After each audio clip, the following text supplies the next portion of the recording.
All right, ladies and gentlemen, I hope you guys are having a wonderful day. This is TNT Photon HQ. We are back with some new reviews for you, some movie reviews, tea reviews, whole bunch of shit. We're gonna get going today. Had to do this show today because my cat Saki ain't doing too well. You know, he's OGs and stuff like that. But I had him for a long time, so you know, I'm doing everything to keep him alive. But it is what it is. You know what I'm saying?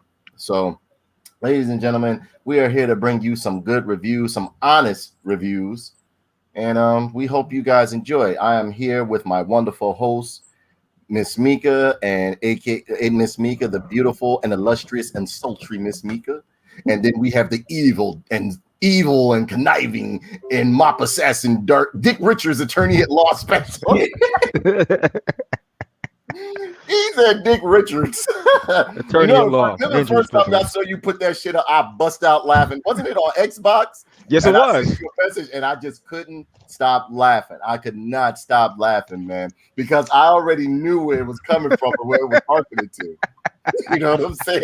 That, and again, not many people will get the analogy or get with the nods that it's coming from. I already know. It's from one, and it's leading to one of my favorite villains within that series. You already know. Yeah, exactly. I had to kill Bob Morton because he made a mistake. Now it's time to erase that mistake. So, ladies and gentlemen, we got a wonderful show in here store for you today. We are going to review Black Widow. We're going to review Resident Evil Infinite Darkness. We're going to talk about Loki and The Bad Batch, all right? And maybe some other things. And yes, we're definitely going to do a toy talk today. So we're glad that you guys stopped in. I hope that everybody's having a wonderful day, as I stated before. First up, I think we are going to cover, let's talk about, let's get Black Widow out the way. Let's get it out the way. Sure. You know what I mean? Let's get Black Widow out of the way. And we are going to head on over here. I don't know if I should keep using IMDb or keep using or use Rotten Tomatoes, because with Rotten Tomatoes we can also give the critic score versus the people score, and the kind of gauge score is what counts. Forget the critics. Critics don't mean anything. Before you start though, I have a question. Did what's her name who played Black Widow? Did her chest get smaller? So you noticed it too, right? Yeah. Something was weird. She's supposed to be wearing a tight bodysuit, but she looks very boyish. But you know, that's the thing they want to get going now, bro. It is what it is, bro. I'm telling you, it's nothing we can do to stop this shit. It's nothing we can do. But I will give you a reasoning behind all of it, to where so I'm able to tolerate and still critique their movies with not so much disdain. So over here, let me share this with you guys. Hey, Kenyatta, how are you, brother? Good to see you, brother Kenyatta. Hello, sir. We are going to share the screen right here, and I want you to see. She had a very humble Judy Blume novel-like body. Yeah. And over here, we just recently, Black Widow came out, which is rated PG-13. It's 2 hours and 13 minutes long. Director Kate Shortland. A film about Natasha Romanoff and her quest between the films of Civil War and Infinity War. Writers Eric Pearson, Jack Schaefer, Ned Benson, and stars Scarlett Johansson, Florence Pugh, David Harbour. And these are all the actors and actresses within this film. Okay, now as it's stated in the title right here, this is basically a prequel story or in-between story of Black Widow. Me, myself, I feel as though it is a little bit too late to start telling prequel stories. They should have done this during the Avengers that was leading up to the Avengers or right after the Avengers, which would have been a great backstory for for people to see about Black Widow. If you ask me, people watched it, but they weren't. I don't know about. Maybe that's just myself. That is just saying, like, it was, a little bit too late, but people still watched it. It still did good numbers in the box office. And what can I say about this film other than and see, from now on, I'm gonna let you guys know. More than likely, we're going to start doing spoilers with these films. I'm sorry if you haven't seen it yet, whatever the case may be, because it's hard for me to talk around certain topics to where I can't really give you, along with my co-host, can't really give you a concise and definitive review without spoiling some things. So if you don't want to be spoiled by this or you haven't seen it yet, I appreciate you guys and gals stopping through, but I cannot do these reviews because I come off half-assed when I do them.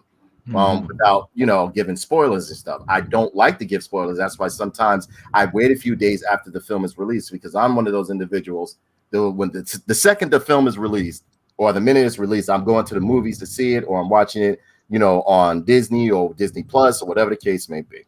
So with that out the way, we are going to go into the story. As I stated before, this is a story about Natasha Romanoff, okay, aka Black Widow, played by Scarlett Johansson.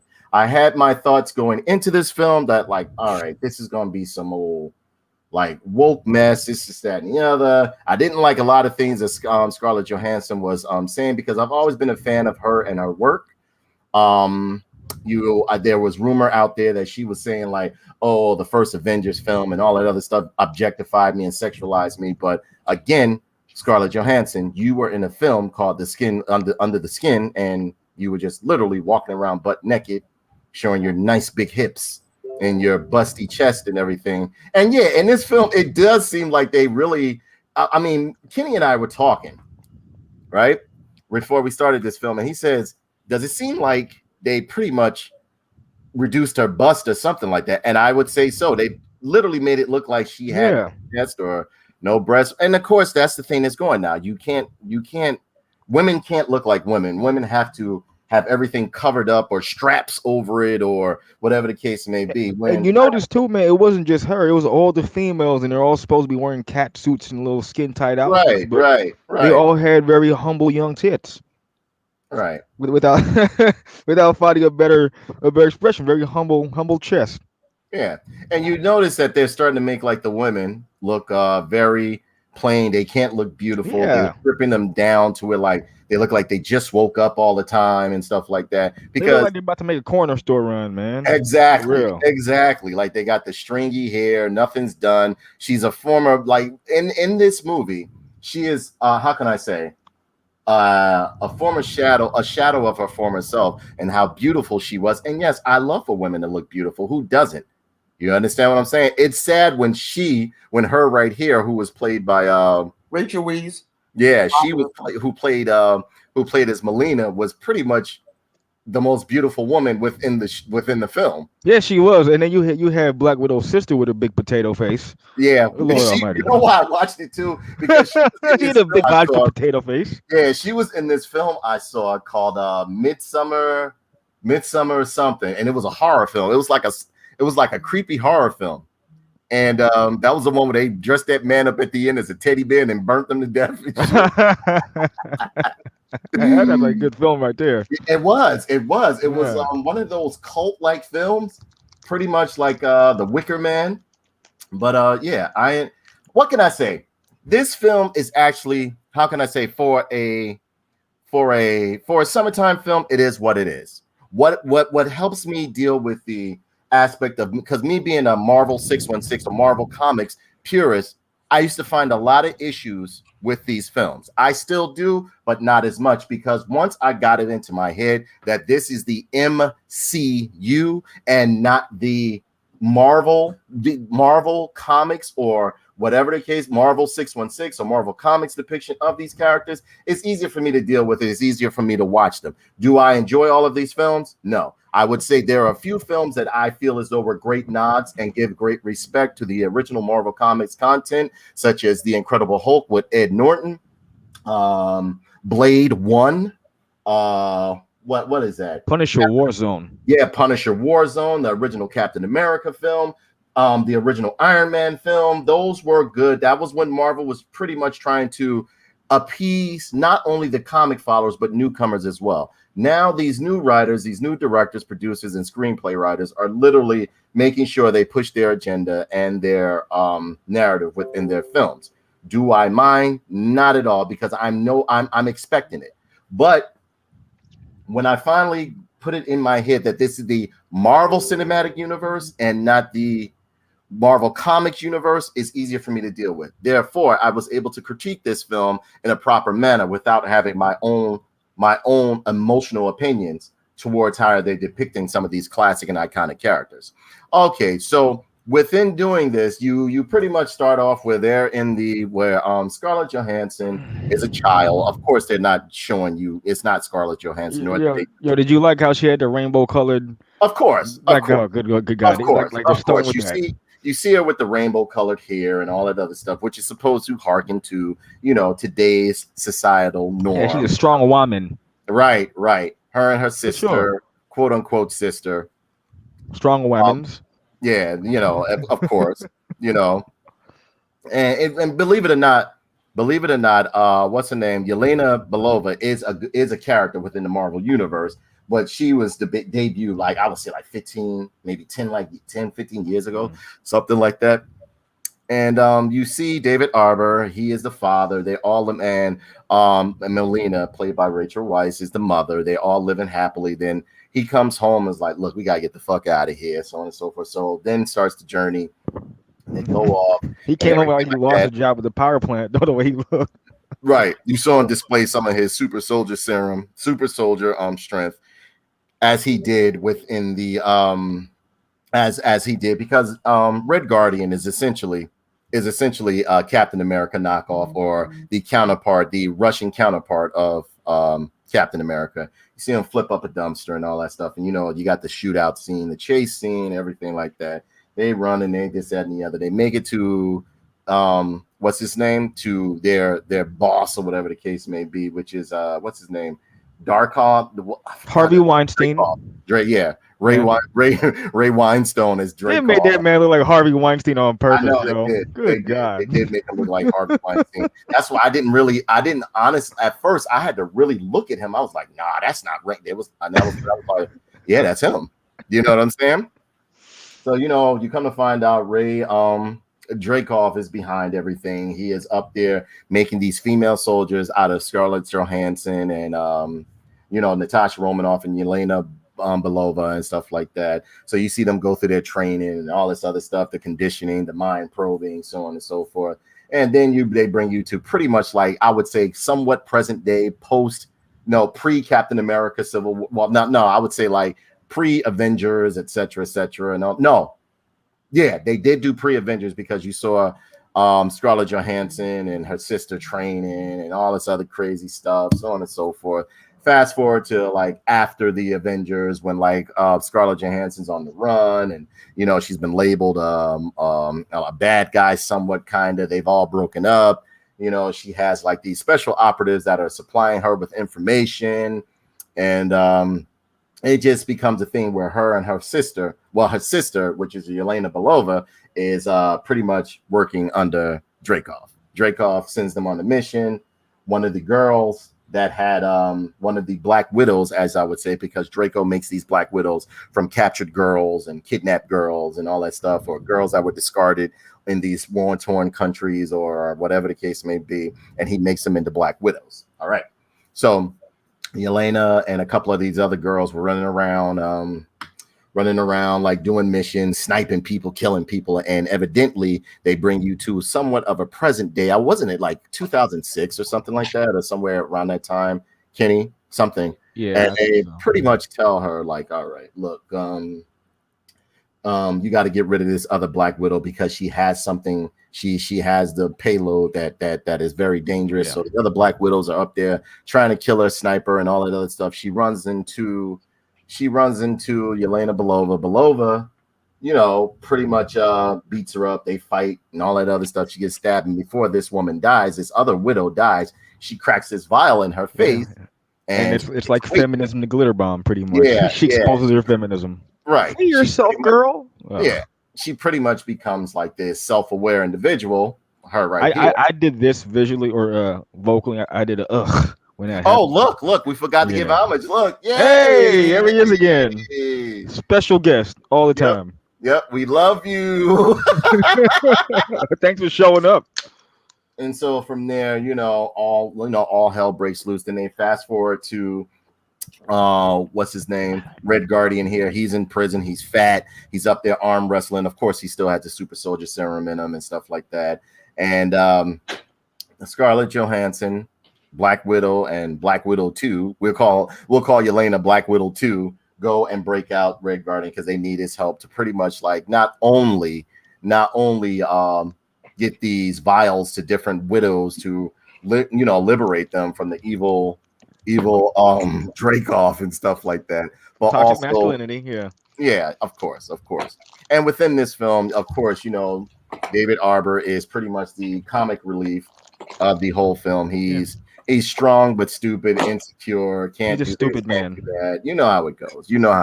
The stupid male character amongst the smart super women. For sure. Right, exactly. Even though he's been battling these forces for decades and he's lived through prison, he's stupid. He's stupid. He's Russia's first superhero. I mean, he's a dummy. Right, he's a dummy. Of course, the daughters are upset, and they had to go into the fact that Black Widow 2 made sure she let you know that Black Widow 2. Yeah, Black Widow 2 lets you know that okay, the reason why we can run around and do what we do and not have any emotion and also have sex with multiple people is because they took everything out of us. They took out our uterus, our fallopian tubes, all this other. They made sure they told you that. Yes, and so they I was dumping loads in her. Okay, we already knew, comic goers already knew this, but at the same token, we're like, okay, I mean, even though this is kind of like slated for kids, do you really need to tell them that? Or okay, or I get so graphic with it. You know what I'm saying? Yeah. Make a long story short, the reason why a lot of people are dismayed and upset about this film is because one, those who are true comic fans, even those that are not true comic fans, no, really, let's be honest. You know why everybody watched this film? It wasn't for Scarlett Johansson. The majority of males that watched this film, it was for Taskmaster. They wanted Tony Masters and Anthony Master as Taskmaster. But what a crime! Yeah, but it's one of my favorites too, yo. Jesus, absolutely. But I will tell you this. What Disney needs to do is hire me to give reasoning to a lot of this stuff because I have a reason why they made it a female and how you can look at it to where though it doesn't blow away the Marvel 616 or the comic universe. If you listen very good, Dracoff and the other bad Black Widows and stuff like that said initiate the Taskmaster protocol. So that means to me, a protocol is a generalized status or law or indoctrination or ideal, etc., that applies to whatever. So that means that Taskmaster is still out there. Possibly the male Taskmaster is out there, and they are trying to mimic his powers or mimic the abilities of him, or you're paying homage to him. Even though, and this is just me giving reason to it. This is just me giving reason to it. And I hear you, Kenny, like, nah, bro. Nah. I mean, I'm just saying, too. Did they have to put the damn thing in a male stunt suit? Even if you look at the stunt actor in the fight scenes, you can tell it's a male. You can tell it's a male. 100%. You can tell it's a male. They can't even use a stunt woman. You can tell by the way it moves and walks. That's a man. You can tell it's a male. Yeah. I mean, you can tell it's a male no matter what they do. Just like when they did the Catwoman movie. Honestly, a lot of people didn't know, but there was a certain movement that Catwoman did that let you know that it was a male. You know what I'm saying? Because you do know when he was walking, when that character was walking and cracking the whip, that was a man. He was just doing it too hard. He was doing it too hard. A man can, no matter how well a man mimics a woman, his anatomy or whatever the case may be is just going to show through no matter what. Boy, you just triggered a bunch of suicidal individuals by saying that. Yeah, like 41% about to go. It is what it is. Go hang themselves now because it is what it is. It is what it is. So as the movie goes along, there's a lot of booming and dropping and kicking and fighting and unbelievable. What I did like is that you really didn't see the widows fighting too many men. If anything, you saw them beating up other widows. But what got me is that Natasha Romanoff, aka Black Widow, is not a super soldier. She can't take drops like that, and she can't take hits like that. You know what I'm saying? Like, because they was literally dropping this chick off of sides of highways. She landed on her and her Black Widow 2. They falling on their back, dropping on their heads and necks. And I'm like, oof. You know what I'm saying? Now, if it happened to Captain America, Spider-Man, they have reasoning as to why their body is super dense or super durable. They've been hit with special powers or they're metahumans. Black Widow is not a metahuman. She's not. So I Stop don't it, stop it. You understand. know, but she is a woman. Yeah, yeah. So I guess that gives credence as to why she can like be Yeah, it walk does. around like that. You know what I'm saying? And it wasn't like she had on a special protective suit that guards her from impact or kinetic energy or forces or whatever the case may be. I guess she just that chick. You know what I'm saying? I think it's that same suit that's hiding her titties that gives it a bulletproof body. I guess so. I guess so. And as you can see right here, and yes, ladies, like people that are out there, why are you worried about her boobs? Because she's a woman. So look, I both like them to look broads at, that have baggy, skin tight outfits. I love to look at women. I love just like I like to see strong, muscular men when I'm watching superhero films. I want to see nice, voluptuous women when I watch superhero films. I don't watch them to look like women. I don't watch them to look like men. I don't. They look like a couple of teenagers. Call me a man. toxic male. I'm sorry. I'm hyper masculine. Sorry, I have good estrogen. Testosterone. Yeah. I have good testosterone levels. So that's what I'm going to do. Oh, you're just fucking up all the vernacular today. You think so? Yeah, look at these two Which broads. one did I fuck up? Which one? These two broads look like Oliver Twist and they want more soup. I'm dead. Yeah, I don't understand because I don't remember Scarlett Johansson looking like that. No, look at it. It looks like they pushed her stuff down. Like she's like wearing like a super tight training bra and shit, man. Like, what is you doing? Yeah, so even she's upside down. This is sad when she is I've always thought she was very attractive anyway, in a very I don't know, stoic way or something like that. But yeah, they made sure they made Black Widow look very unattractive, if you ask me, in this one. I just want to know how does a skin tight bodysuit make you look like a little boy? Hey, there he is. And to me, Black Widow 2, she kept making his face as if to say, like, you're disgusting type of, you know what I'm saying? Yeah. It was weird. It was very weird. It was very weird. But as a whole, would I say I would watch it again? No.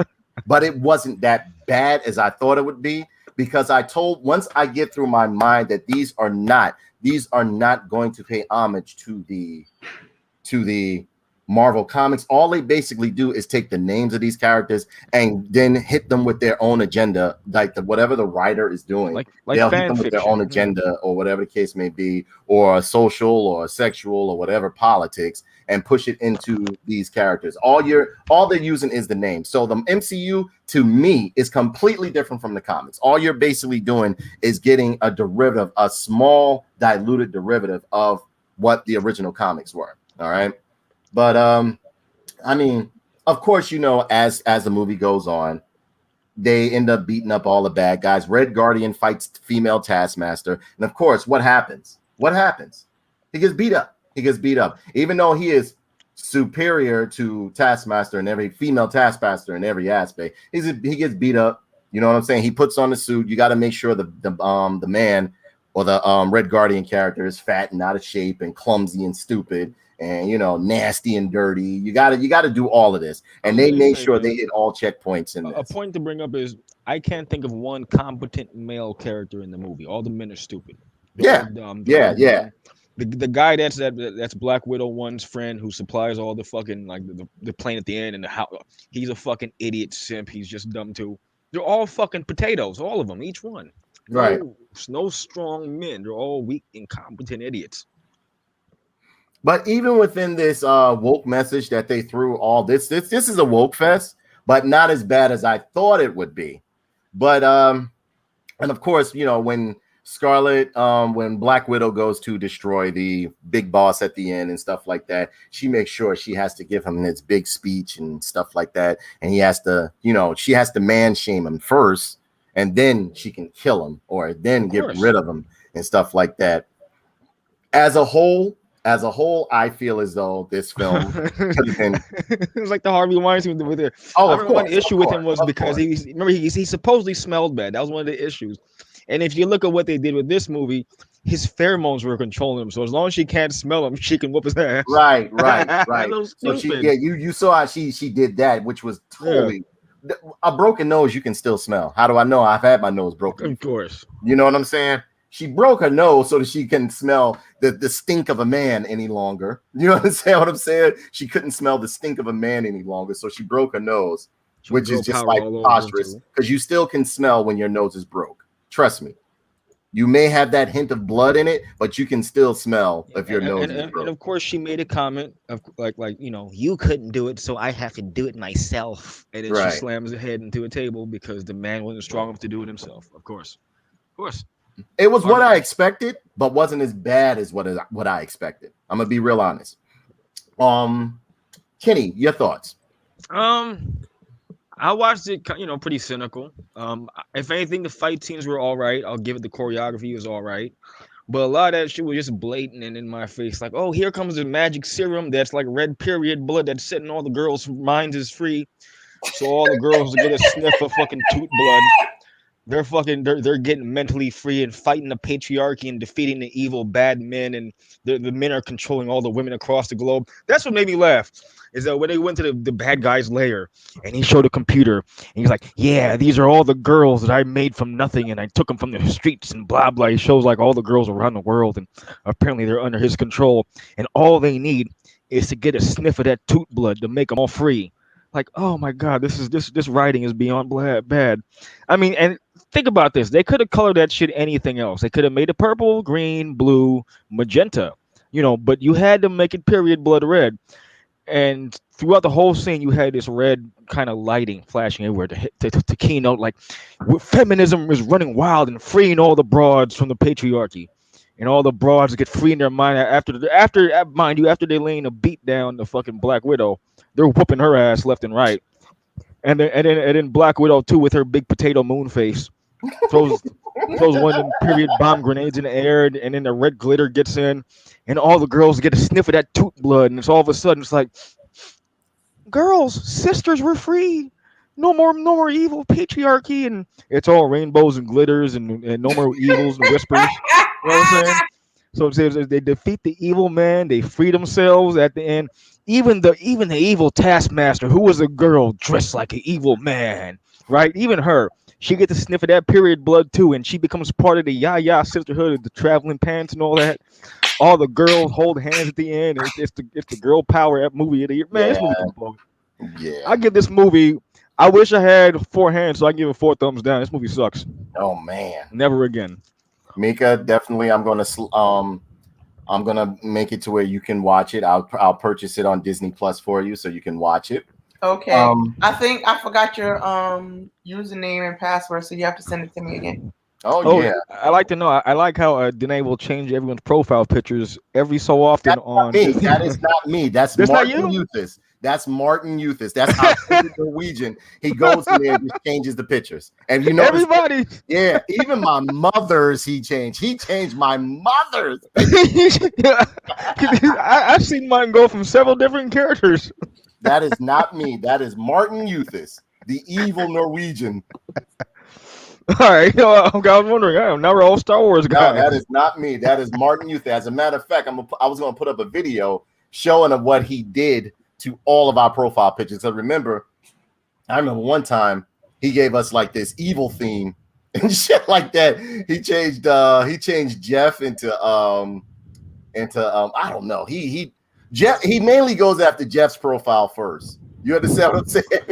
Is it thematic? It looks like we're all running a certain theme each time he changes it. Yeah. Huh. Oh, I thought that was you doing that shit. Nah, that's not me. That's Martin. That is Martin Euthys. That is Darth Martin that is doing press M for animal. That's him. Press M for animal. Over here, we got some comments and questions. Thank you, everybody, for participating. And of course, I remember you, Apple Vipers. You were one of my favorite and first followers. How could I forget you? Yes, absolutely. It's great to see you. Again, ladies and gentlemen, we appreciate y'all coming through. Be sure to share, like, and subscribe and follow this. The support that you guys give us helps us make more, bigger, and better shows for you guys so that we can really bring you everyday content. Let us get to the point we can make this our job. And, bro, we will be on here every day. We'll even bring some of y'all on. But I will kick you off if you're not in accordance. You know how I get. Mm-hmm. Over here we have Kehinde Martin. Yo. Ladies and gentlemen, check out his music called ATO Worldwide. He has done a lot of stuff. He is doing a thing with the Power Rangers right now. And he's also been slated to do a couple of voiceovers as I used to do it myself. So check him out. Check out my man ATO Worldwide. Yo. He said, "What's up, brother? What's up?" Over here, Kahinde says Taskmaster was the biggest wash in the film. Absolutely. Absolutely. Absolutely. Paul Roper says, I'm betting that this is going to be a different angle for the rest of the new phases. Of course it is, Mr. Roper. You're not going to get, if you're looking for comic accurate stuff, you're no longer going to get that. You're going to get woke. She even stated it. Some of the writers there even said that we're going to flip upside down and do this, that, and the other. What if is going to start being your Marvel 616? MCU is going to be the new standard for, and again, I try to tell people this. My fandom remains in the past, and I never thought I would say this because I'm one of those individuals. I love advancements within comic book writing, so on and so forth. I've read some of the best stories within Marvel, classic Marvel, so on and so forth, independent comics and everything. But as of now, MCU is its own entity, along that uses the original Marvel M616 comics as just for names at this point. But the comics are just as bad these days, aren't they? I mean, but the comics are garbage too. I don't read. There hasn't been much Marvel that I've read. There's not much Marvel that I've read as of recent. I mean, I was reading Immortal Hulk, but then they started doing this thing where like they're making what's her name? She-Hulk bigger than the Hulk. And yeah, man. All every character is like she no longer looks like a female anymore. And again, you know, for some people that love woke content, this is for you. That's for you. Yeah. That's for you. That's everyone has to be an LGBTQ pentagon, triangle, square, you know, bowl of jello, and that's fine. So, I mean, like, and again, I understand, you know, Disney wants to be in Disney and other comic book writers, so on and so forth, want to go with the status quo, which is now normal society of woke material. But that woke material, they ask for it, but don't pay for it. They ask for it, but don't pay for it. It's us classic Marvel fans and classic Star Wars fans, or, you know, longtime fans of the original content are the ones who buy the product, spend the money, as I stated before, and I'll say this in every show. We're the ones that have been keeping this stuff alive. Yeah, I just buy the goofy toys now.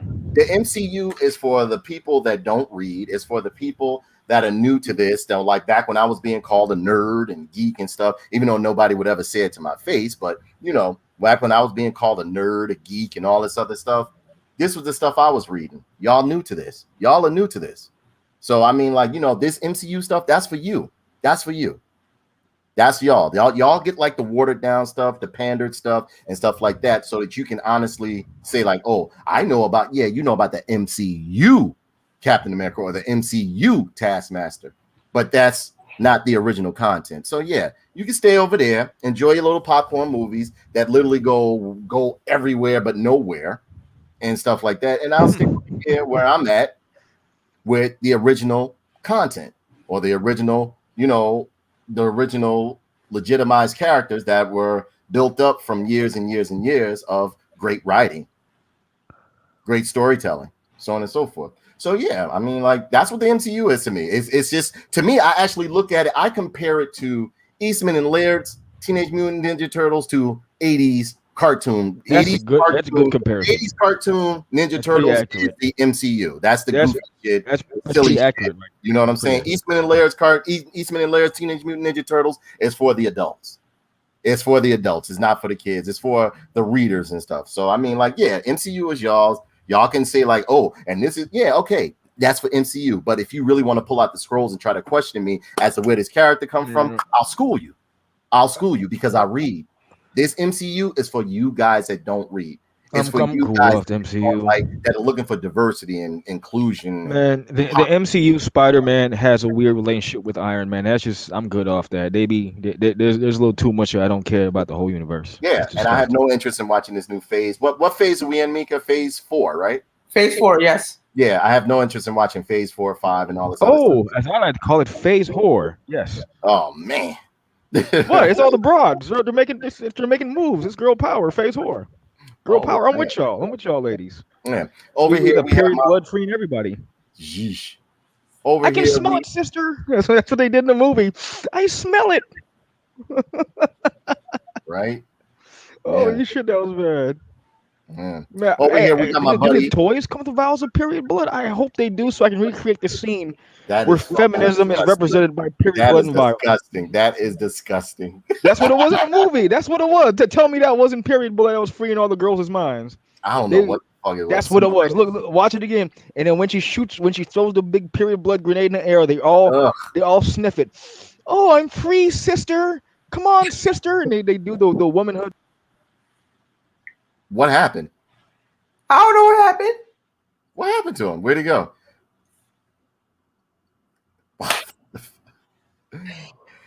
Oh, he'll be back eventually. What happened? I'm back. What happened? My foot actually moved and I slammed into my keyboard by accident because I was moving around. Oh, you're hilarious. Yeah. But yeah, period blood. Oh, yeah. Now over here we have my boy Paul Roper. He is I can't really tell you too much of what he's doing, but he is an animator, martial artist, everything, so on and so forth. I think he's also done stunt work. And he says, I'm betting that this is going to be a different angle for the rest of he's a comic book writer, animator, martial artist, so on and so forth. He's been in the business a very long time. He will be coming out with some content, some books. I can't mention it just yet. Yeah, Paul Roper says, I'm betting that this is going to be a different angle for the rest of the new phase. Of course. How dreadful. Of course. And I honestly think that Marvel will not be striking lightning in bottle as they did with phase 1, 2, and 3. They won't.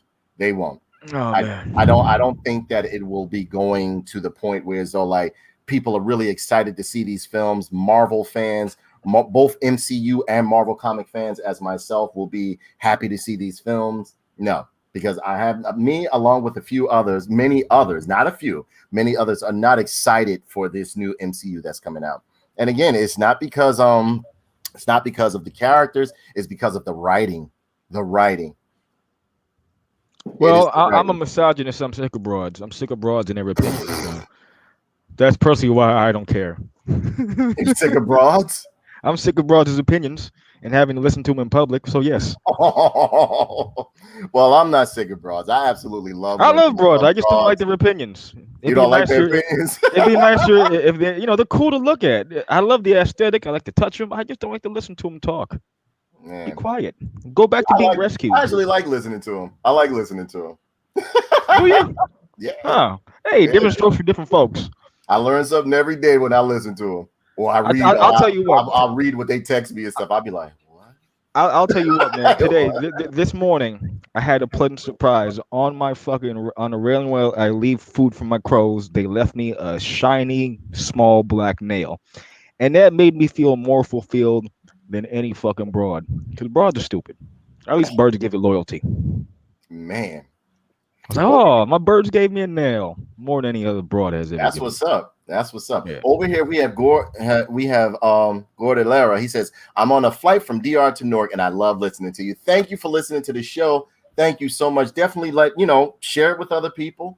And again, you guys we always accept any opinions, any comments, so on and so forth. He said about the takeoff. All right. We hope you have a very safe trip, Gord.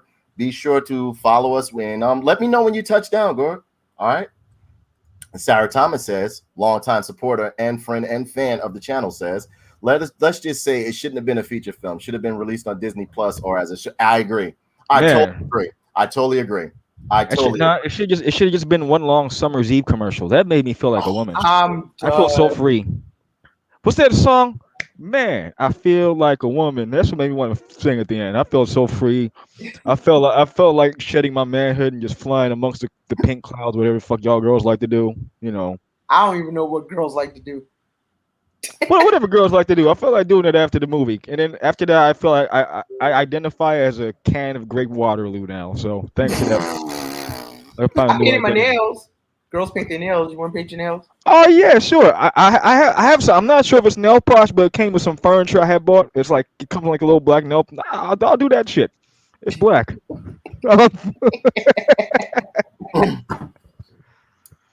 Yeah, man, that movie made me realize that I need to detoxify and really get in touch with my my broadhood. That's just called right, broadhood. My broadhood. I'm done. Over here, Tim T. Bay says, laughing out loud. Tim T. Bay says, this dude is funny. I think he's talking about you, Kenny. He's talking about Can of Waterloo right now. I'm not a dude. How dare you misgender me, sir? Oh man.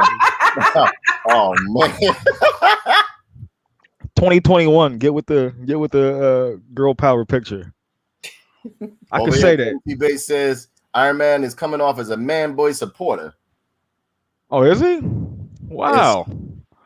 I mean, what did he do to Iron Man? Iron Man already is a broad, right? Isn't Iron Man like a woman? No, now? no. I think they finished with the Riri Williams. So Man saga. Boy, what is he? He's getting into kids now? Oh man, they done made I him. don't know. I haven't been He's a billy goat, just touching kids. I haven't been following a lot of the MCU comic stuff. Again, as I tell people, my fandom exists in the past now. If it's I do like, if somebody suggests like a good book to read that Marvel has put out, where like before I used to buy everything Marvel. Everything Marvel. I'm not so hasty to jump into their stuff as I used to. And stuff like that. Where but back in the day, I used to grab up everything and read it. You know what I'm saying? Because I was like, oh man, I got the action figures, I got this, I got that. This stuff is creepy now. It's weird. It's not funny. Not to mention, I'm not too fond of the artists that they have now. They're drawing. These new artists are like taking on this cheap, non-detailed like drawing and stuff. Like it's just looking weird. No, there's a picture I saw. This is an actual panel from a comic, and they drew Captain Marvel, and she looks like Terry Bogard from Fatal Fury. Man, with the jacket. Yeah, just the way her face looked. She had a backwards hat, and she had the coat like a leather jacket on. It bitch like Terry Bogard. I was like, wow, okay, it's the Hungry Wolf from Southtown. Power a wave. Turn that bitch into a Hungry Wolf. Like, what are they doing, man? I don't know. And then you mentioned She-Hulk earlier. I saw how she's drawn now. She's built like a. Yo, what happened? Why they put a woman's Barbie doll head on like a big muscular ass ogre toy from the 80s? It's crazy. I don't know what they're doing, and there's nothing feminine about her no more. I mean, now she's just. Well, you're wrong. Well, you're wrong. Alex from Street Fighter. If you want women to look like women now, you're wrong. You understand what I'm saying? You can't. You're not supposed to like the figure of a woman. You're not supposed to like a breast, even though you're a male. You're not supposed to like any of this shit. You're not supposed to enjoy what a woman looks like, her company. You're not supposed to try to talk to a woman. Everything is off the table. Like what is organic for you to like is just wrong now. So you need to go in for re-education. You need to be taken for re-education. That's right. No makeup, potato faces, and body suits that make you look flat like a Black Widow. Nope. If you don't like women that look like they just woke up or they just haven't washed in like 4 or 5 days, or like just whatever, or they with that vinegary aroma, look like you're a toxic male. So I love it when a broad looks like me. That's my favorite kind. Oh yeah, and then we can go box and everything and fight. Yeah, you could keep them. Over here it says Thomas says I'm tired of everything being sweet. He said I'm tired of everything being sweet. I agree. Well, I mean, like that's what you're gonna get with the MCU. Now, the way to go, if you ask me, is with independent comics and independent shows, because a lot of them are still they're not as but you are seeing a lot of shows not as woke anymore. Oh my gosh, it's kind of sweet or sad. It's starting to. She brought up a good point though. This fucking Black Widow movie had all that. My family. This is my family. This Russian family nonsense.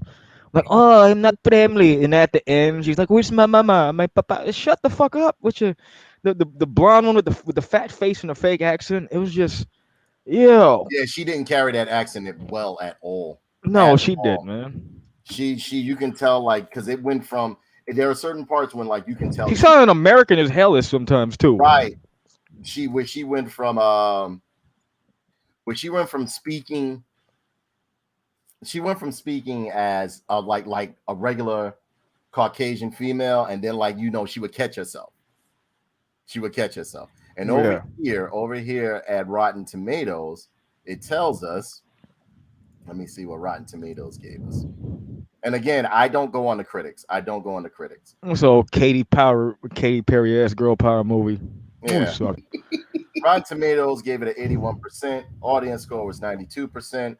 It wasn't as bad as I thought it was going to be. Again, would I watch it again? Absolutely not. No. I'll tell you what, man. This movie made me want to commit a strong act of misogyny just to prove that I'm still stronger than a woman. You're stupid. It just made me want to go find a broad, just push her into a wall and hold her until she can't move no more. Just to hold her down there and just make her realize, no matter how much force you exert, you're gonna be pushed down here, lady. Stop it. Yeah, you do know you're gonna be titled as what's that? violence against women or something. Good, like that. good. Just by making a joke like that. Extreme violence. I'm ECW on these broads. Yeah. You can't joke. You can't joke about shit. You can't do this. Can't do that. But I'll fight them all. One at a time, two at a time. You bring them on, even on the periods. I'll knock you all out. Man, with my bare hands. He said, "With my bare hands." Yeah. You can So, give I mean, them. You can give them baseball bats and all kinds of shit. I'll still knock these broads out. Watch me. We'll make an event out of it. We'll take Patreon money. I'll knock these broads' fucking hit blocks off. Man, he wanted. Bing bang bow. So I mean, Kenny? I mean, you haven't seen it yet, Mika. No. But Kenny, what do you give it as a nerd score? 5 being the highest out of nerd pins. How many you give it? I'll give it 1 just because there was scenes of Harvey Weinstein belting a Scarlett in the face. Sheesh. So that gives me the 1 right there. Like, go ahead, Harvey. Knock some sense into this loopy broad. So 1. I'll be sure that you see it this week. Me myself, how can I say? I would give this a 2 out of 5. 2 out of 5 nerd pins. Nice. Because of the simple fact that, all right, if you're looking for a popcorn movie, you already know what you're going into watching this film. What you think it's going to be is exactly what it is. What it is. If you know the current modern day standard for a lot of things right now, it's what it is. So I mean, Taskmaster ruined it. I think honestly, they could have chosen many other female villains that are within the Black Widow roster to combat her or whatever the case may be. If you wanted this to be an all-female film or whatever the case may be, why you chose Taskmaster of all people when there's like tons of female, villainesses or villainous that you could have put into the fray of this film as her, evil whatever. Yeah. They chose Taskmaster, and they wasted it because the ability should have had them fighting the Avengers, all of them. Yeah. That's why a lot of people are not taking to this so much, because even female comic book readers that I know, they was like, why did they do this? They want Taskmaster. You understand what I'm saying? They wanted Tony Masters as Taskmaster. So I don't know why they did this, but of course I do know why, because even the woman said that, look, the woman that wrote this was like, this is what we're going to do. We're going to make it, everything's going to be reversed. Yeah. Everything's going to be inclusive, LGBTQ plus and all that other stuff. You see, and that brings you back to my point earlier. We need to stop letting these broads talk so much and have so many opinions. This is the direct result of a broad having an opinion, a public opinion at that. These kind of movies get made when that happens. Stop it. Ladies, get rescued in the movies. It's safer and more entertaining for everybody. But see, what gets me is that they're setting a precedence that they're teaching like little girls that they can literally, and see, the thing is that this is a slippery slope you go down when you're doing this, because God forbid something terrible happens to this country, we get invaded and whatever the case may be. And again, a lot of people are like, Danae, you're going too far. No, I'm looking at it from a realistic aspect. You're teaching these little girls that they can run up and fight and kick and jump and beat up grown men like triple their size and stuff like that. And in the real world, it's really not like that. You have a small few of women that can take on men. You understand what I'm saying? And you're literally telling these girls that, oh, you can beat anybody that comes. You're stronger than a man. And it's, yeah, no. Because what you're doing is giving these girls a false sense of hope and identity and belief that they can take on and beat up grown fucking men. And they may come across a man that don't give a fuck, or some men that don't give a fuck, and start ripping their ass apart. You understand what I'm saying? So, I mean, like, no, am I saying like women are inferior or anything? No, not at all. But men are good for things, whereas women are good for things. Women cannot do everything men can do. Men cannot do everything women can do. It's just that simple. I don't mind female heroines in my shows and my movies, so on and so forth. But don't make it to where it's don't make it into where as though, and again, like this thing where as though there was never no strong female representation is a lie. again, we grew up in the 70s and 80s where it was nothing but female heroes, so on and so forth. The Alien series, pretty much. Exactly, Too, the whole Alien series, the Bionic Woman. The list goes on. Hell, Cagney and Lacey. I love them motherfuckers back in the day. You understand what I'm saying? All sorts of. There's been tons of strong female characters, and again, I mentioned before when it comes to Princess Leia. Princess Leia was never no weak female character. Sometimes you would ask me, when she got caught by her father. When you really watch Star Wars, she set it all off, and every time you saw her, she was killing someone. She had a gun in her hand. She wasn't screaming and hollering. She didn't want to be rescued. She wanted to kill. So what are you talking about? Like, oh, there was never been no strong female or anything like that. She suffered right along with the rest of the crew or the rest of the Star Wars cast. That's why I loved it. So, I mean, like, make it, even within fiction, give it a little bit of realism. You understand what I'm saying? Yeah. Make the character likable. This new thing where as though they're making these women where like they don't smile.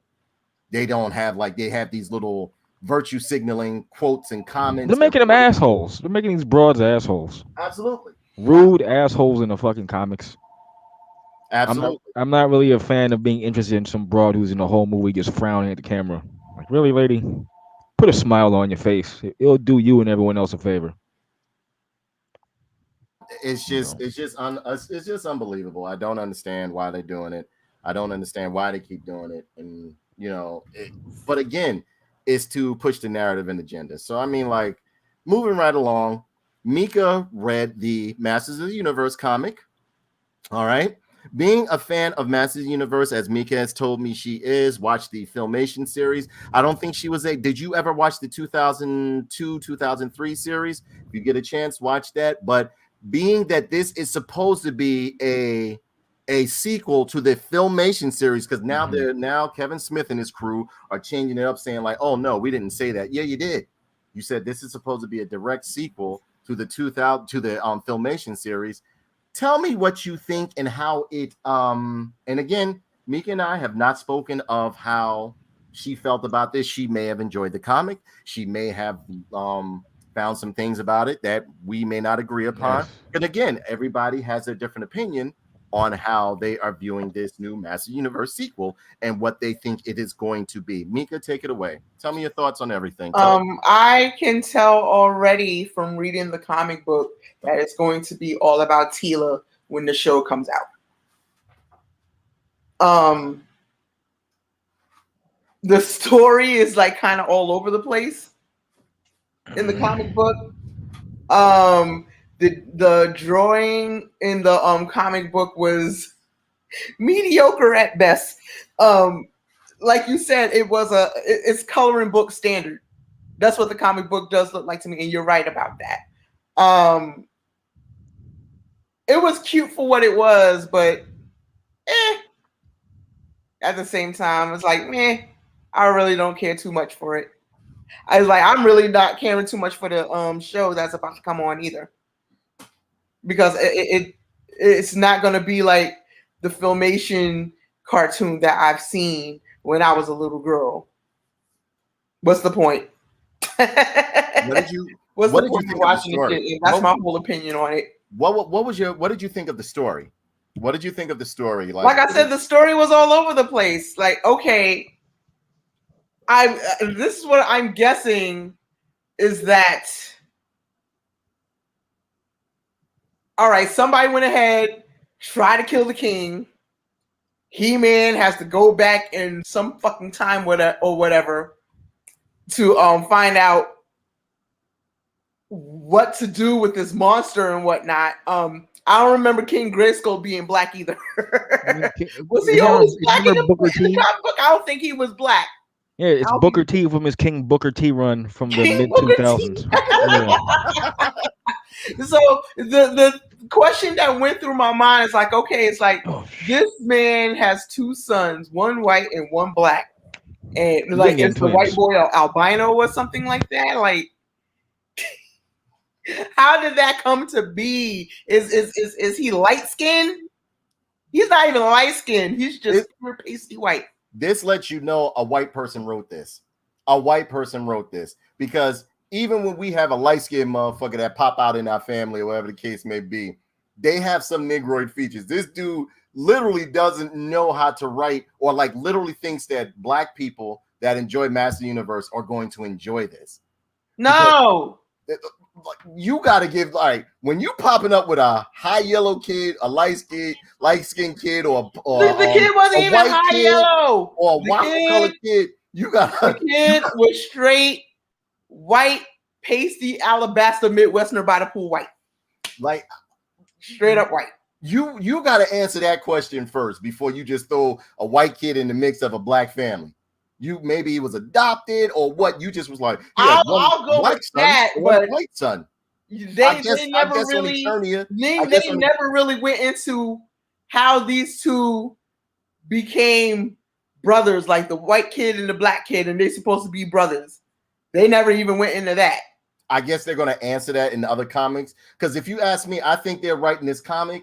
They're making this comic and adjustments to this comic as to how people are going to respond to it, because they got time enough to like rewrite shit, redraw shit, and the type of artwork that they're using, that stuff could be scrapped and done instantly. Like, you know what I'm saying? Because they use some very crappy garbage art. But tell me this though, that what we just described, that whole setup and scenario, that's a lousy He-Man's story, but it's a fucking but it's a terrific and absolutely fantastic 90s sitcom. A king with a black son and a white son, and like a magical elf wife. That's some shit you see on the WB, like after the Wayans brothers in a Parenthood. That's fucking great. Terrible. It is terrible. It is terrible. I saw that, and you know, I think what's really bothering me, and it's the story. It's the story, because the story is just all over the place. And I guess because I've read a lot of. You know what that part remind me of? I don't think. Do you remember this very early 90s sitcom called True Colors? Yes, I do. About a blended interracial family, like the wife was white and the father was black, and they had kids, like, you know, from like other marriages and shit like that. That's what that whole comic book remind me of. Like that part with King Greystone. That's what that remind me of. Like, damn.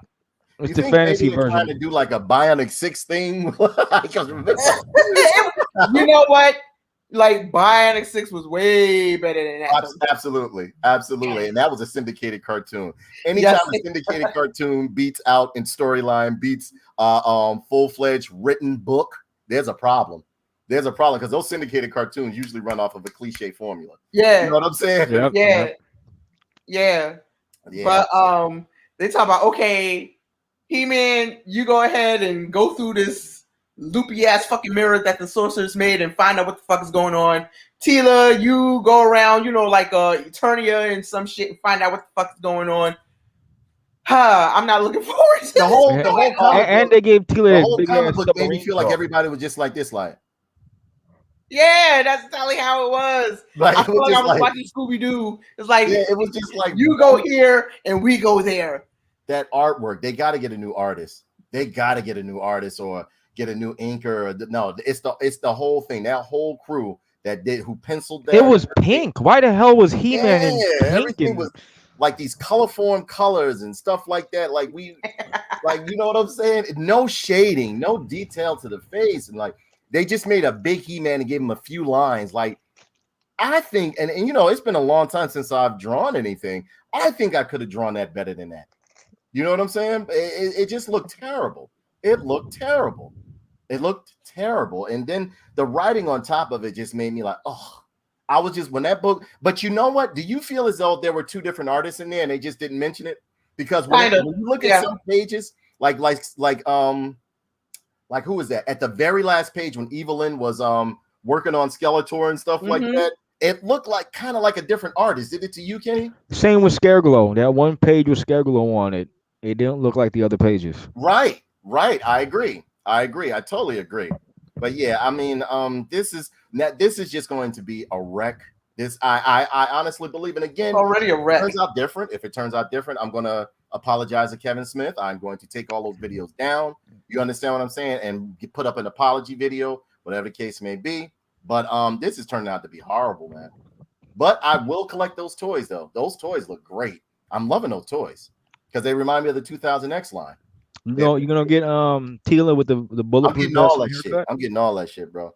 She about to have that shaved haircut aside. She about to be the leading man of your collection. Hey, About to be the strongest man in your whole collection.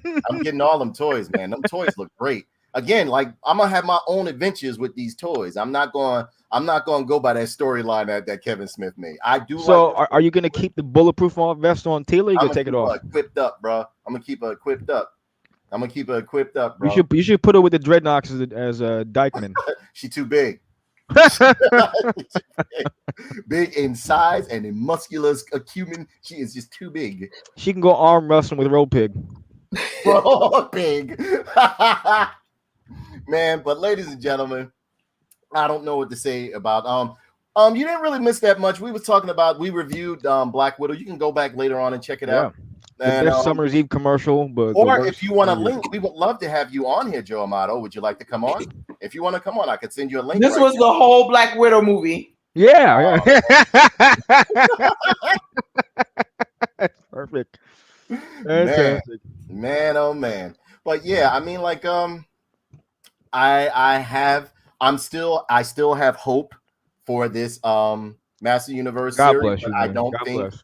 I don't know. I don't think it's going to be momentous or it's going to even fit in with the filmation story of Master Universe and stuff like that. The reasoning, the storyline, the everything is just turning out horrible, man. It's just turning out horrible. I'm looking forward to Tila to see Tila swirl with the black girl. Sheesh. They about to just make out and kiss and les up. Sheesh. Get your engines lesin, I think the expression is. All right. All right, Mika. On a scale of 1 to 5 nerd pins, what would you rate that comic book? Why would I want to give it any pins at all? Oh man, you nice gotta give it a pin. You gotta give it a pin, bro. I give it a drop of ink. That's what I give it. A drop of what? A drop of ink? Oh man. Me myself, I get that thing 0 nerd. Dry didn't get that. I'll give it 0 nerd pins. 0 nerd pins. 0 nerd pins. What about you, Kenny? The comic book, man, she gets a 0. Nah, good. Yeah. Luckily, I purchased the wait. I'll take it back. I'll give it a 1 because of King Booker T. King Booker T. Because I enjoyed his character in even with the N-word doing his manifesto. Yeah, and then he did the spinneroonie and everything. Yep. No. All right. So me myself, I give it. Luckily, I purchased the digital copy because if not, I would have used it for toilet paper to wipe my behind after eating mom's chili.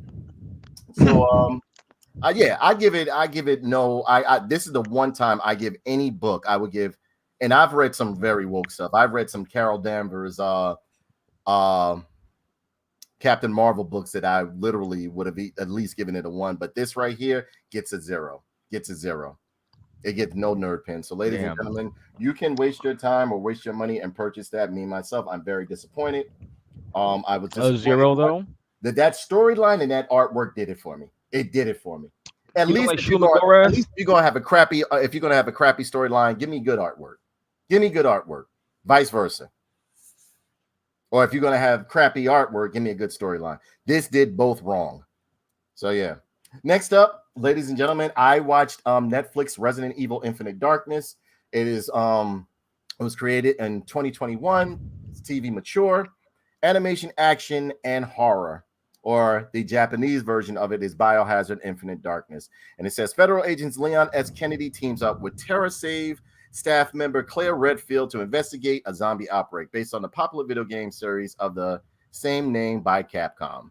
Creator Horiyuki Kobayashi and stars Nick Apostolati. Oh, that's the guy from the food that always eats the Nathan hot dogs at the contest. Yeah, right. Kobayashi Bill Butts, Kellen Goff, Stephanie Panicello, and Armin Taylor, Jonah Zhao, Ray Chase. It has an all-star cast of some actors you may know and may not know, but I will say this. If you're a fan of Resident Evil, definitely watch it. If you're not a fan of Resident Evil, you're going to be lost. You're not really going to understand. But this right here was made for fan service, and I can say, as a fan of Resident Evil, especially the previous CGI animated films, this was gorgeous. Would you agree, Kenny? I liked it. I liked it way better than the live action flicks. That's for sure too. Right. The CGI in this film was absolutely gorgeous right here. There are some points in here where though like this right here, like you see the textures in his skin and everything like that, which looked absolutely great. At first, I thought this character here was Ada Wong. You know what I'm saying? No, you get some really good uncanny valley out of this movie. It's pretty detailed. Right. Yeah. One thing I can say, a lot of people are bashing it. They don't like it because they don't understand they don't understand Resident Evil. They don't understand the lore. So to them, it just looked like a CGI zombie film. But it was done very, very well. You had your classic characters in here, Leon right here. Again, look at the you can actually see the pores in their skin. They did very good. Now there were some parts within the CGI where like their hands looked a little bit like Muppety. I was gonna say that. Like when they're walking, sometimes you get that stiffness. Sometimes when they walk and they look a little funky. But like as far as like the facial models, the photoreal. There was a specific scene I'm gonna bring up. There's a scene when I think you see people clapping their hands. Yeah, and they should have left that out completely because that just took me out for a hot second when you see like a whole row of people just clapping those really bad puppet hands. Right. So yeah, but past that, I thought it was pretty good. It was really nice looking. Man. Yeah. I thought it was beautiful. I love the way that they stick the storyline. They stuck to the storyline of Leon, of the Resident Evil lore. This takes place, if I'm not mistaken, if I could be wrong, but this takes place between maybe like 5 and 6 or 4 and 5. I was gonna say between 4 and 5 because it felt like it was gonna be after the 4th game. Right. It was very beautiful. Those that are Resident Evil fans will absolutely love this film. If you're not a Resident Evil fan, you will not. I thought he was cool right there. Yeah, me too. Jason. He was like this movie's kind of Wesker. Right. I think they did a great job. They did a great job on this film. And again, a lot of people are not enjoying it. As you can see, the CGI graphics are absolutely amazing. The facial graphics look great. Now, some facial expressions they made when it came to, for some reason, they can't do fat people right. I noticed that they can't do fat people too well. They make fat people just, I don't know, look like they have like some face stiffener in there. I'm saying it comes out wooden. Yeah, they I'm trying to find like find an image of one of the fat, like right here. This was her father, and her brother had been turned into a biohazard weapon because what had happened was they didn't want to use the real country's name, so they used like the name. What was it? Penistan. Penamistan. Yeah, Penistan. Penazistan. It's like Penamistan or thing, right? Because there's an M in there somewhere. I know there was like Penamistan, I'd like to say, but one of that should be, it stands one of them Spanish countries. And you see in the film here, you notice that you start to notice that Jason right here. I'm trying to find a picture of Jason, and I love the aspect because you really don't see Jason right here, who is kind of like your main protagonist in this film. I like his flashbacks. I wish there was more of that. Right. Tell them about the flashbacks, Kenny. Tell them about the military aspect that they had in here, which was actually very good. Hey, that was cool when they show them sweeping, when they go like to the desert to track something down. And as they're moving around, they're actually taking shots and doing all that shit. But when night falls, you have all the zombies hitting them, man. It was a pretty cool thing. I actually would have done them with more of that type of scene, man. It kind of set up his character pretty well. It showed how he kind of outlasts everybody else, and I think the rest of his troops all end up killing themselves or something towards it. Right. They were either like they ended up killing themselves. They were like, and some of them were infected, liquidated, or whatever case may be. Because I think Tricell got a hold of him and all that other stuff, and and he was the only one because he said that they didn't make it, but you do notice that they found him. So I'm thinking that maybe Tricell or Umbrella got a hold of, got a hold of some of the other soldiers. I think that's how they were able to make some of those clones or those super soldiers that were in those vials that he was destroying towards the end. You know what I'm saying? I could be wrong, but I think, but you start to come to find out that Jason, his form at the end was cool too. I kind of want to figure that. Right. And I love the fact that he was able to retain a lot of his cognitive and like logical senses and stuff like that when he transformed. He looked like a cross between a hunter and a tyrant, kind of. Right. I agree. I totally agree. They did a fantastic job on this. And again, like, you know, there are some parts where as though like you look at it, be like, okay, that's a little bit ugly. You know what I'm saying? A little bit video gamey, whatever the case may be. I think my main gripe was just some of the walking, some of that muppety, stiff puppety motion. I think that was like my only gripe. My only gripe was the hands. Like when they would show hand gestures, it would have like the Muppet look. And when they would the hands and the feet, I'd say have that. The hands, every time you shoot, like the feet in motion, they have kind of like a dangly, stiff motion to them. Right, like you know, like that. You know, like when the Muppets is trying to tell you to cut it out, like they had that hand. Stiff. Like on what's that movie, Team America? Right, kind of that. Right. But as a whole, I think this was a great film, and of course, it's a cliche story. If you know anything about Resident Evil and the other films that have followed or were, you know, pretty much like the predecessors of Resident Evil, such as Biohazard, Resident Evil Vendetta, Degeneration, which I absolutely loved. I love Degeneration. I love these Resident Evil films.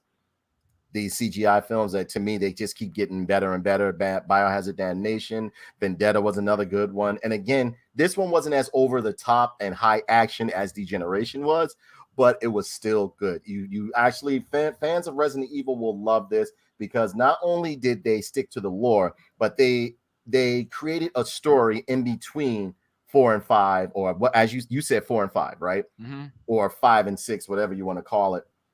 It made a lot of sense. Leon was in his, you know, he even though he looked a little weird in the suit outfit, he looked, you know, it was good to see him. They kept to the character designs. They kept to the character designs. They kept to the story. They kept to the lore. You know, I didn't see any woke moments in it. Everybody was just trying to survive and live. Yeah. The lighting was good. The shadowing was really nice in this movie. Yes, the shadowing was done exceptionally well. The creature designs were absolutely wonderful, especially look at that. Especially when it came to Jason's design when he finally transformed into his monster form, his final form right there. Storyline was good, is what you would expect from Resident Evil. You had some jump scares here and there, very gory, very graphic. So if you're a little squeamish to like animated gore, this is not for you, or like, you know, you can skip past those parts. But as a whole, I think this is great. I think it was great. Have you seen this, Mika? No. Yeah, but this was actually really, really good. I totally enjoyed it. And it was only 4 episodes long. You know, I thought they could have put into one movie. I think it had to be 4 episodes. They could have just lumped it up, but it was good. Honestly, I think that's what they're doing now. They're just literally making a movie and just breaking it up so they can get more viewership, or see how the first episode does. If they lose viewership with the first episode or whatever the case may be. Because it did feel like a movie. You could take the credits out of each one and just lump them all together. Right. It's easily one thing. Right. As Kenny stated, this could have been just a film. This could have just been one composite film if you take the credits out. I mean, but it was done very, very well. I love the agent aspect that was shown within the beginning of the film, within the White House and everything like that. Very, very good writing, very good storyline. And again, it's a cliche story. If you know anything about Resident Evil, you watch Resident Evil for the fandom or for the zombie busting or the final forms of these creatures or whatever the case may be. They did play on the American Chinese kind of thing, though. Yeah, man. They threw some of that shit in. Yeah, absolutely right. What are your thoughts on it, Kenny? I liked it, man. I thought it was really good. I always thought the CGI Resident Evil films did the shit the right way as opposed to all the fucking terrible live action ones. So yeah, this is a must see. I liked it, man, for sure. What did you really like the most about it? That it was something on Netflix that had like a gritty kind of look to it. Had a that wasn't full of a damn agenda. It was kind of refreshing to see on that service. Actually, really refreshing to see on that service, man. You don't see a lot of shit that's that good come out of Netflix these days. So it's good to see something there that I can actually sit down and watch the whole way through without being worried about, is the next one gonna be overly woke or whatever, or point the finger and fill me up full of like social Yeah, politics and there wasn't going to be any personal agendas being driven in my face. It's just going to be a good story I can finish from start to finish. So yeah, I totally I'd give it a 4 if anything. Dug it. absolutely. And over here, I went over to Rotten Tomatoes to get the Rotten Tomatoes score. I don't get what I read a lot of people were having gripes about this movie. I don't get it. I mean, this shit was fun. Well, see what it is. You have a lot of people that are home watching things, and they're watching stuff that they don't know. You understand what I'm saying? So they don't understand. They don't understand what it's like to. They don't understand Resident Evil because again, a lot of people are going off of people that watch TV now are not readers. The majority of them are not readers. They don't know. They're not game players like ourselves. They're not readers like ourselves. So they're looking at this like, where's Mila Jovovich and where's Alice? Yeah, exactly. This is from the core. This is from the core original story of Resident Evil. These are characters from the video game, so this is not for you. And over here on Rotten Tomatoes, they gave it a 50%. Average audience score was a 45. The majority of people that have watched it that get, if it has such a low score, are from people who do not understand or know who Leon S. Kennedy is. Us game players, we know exactly who he is. We know who Chris Redfield, Claire Redfield, Ada Wong, so on and so forth. Where's Barry? You know what I'm saying? Jill Valentine, who all these characters are. So Resident Evil fans may have found this to be a treat. Resident Evil fans will love the other films that were prequels or predecessors of this. So I mean, me myself, I give this 4 out of 5 nerd pins. Could they have done a little bit better with the movement of the CGI given today's technology? Absolutely. But as far as storyline, it is what I would expect from the Resident Evil series. I wasn't disappointed with it, and I'm very happy that they did do another film. I would like to see more CGI films based off of Resident Evil as such. So, I mean, what do you give it? Oh, you gave it nerd pins already. Mika, you haven't seen it. Check it out if you can, Mika, so we can get your opinion next week when we do the show. Moving right along, I saw. No. This is our music segment, Mika. Music segment. I listened to Miguel Miggs' new album, right? And to me, it wasn't his best work, but it was okay. Because I would say out of what is it, like 8 tracks on there?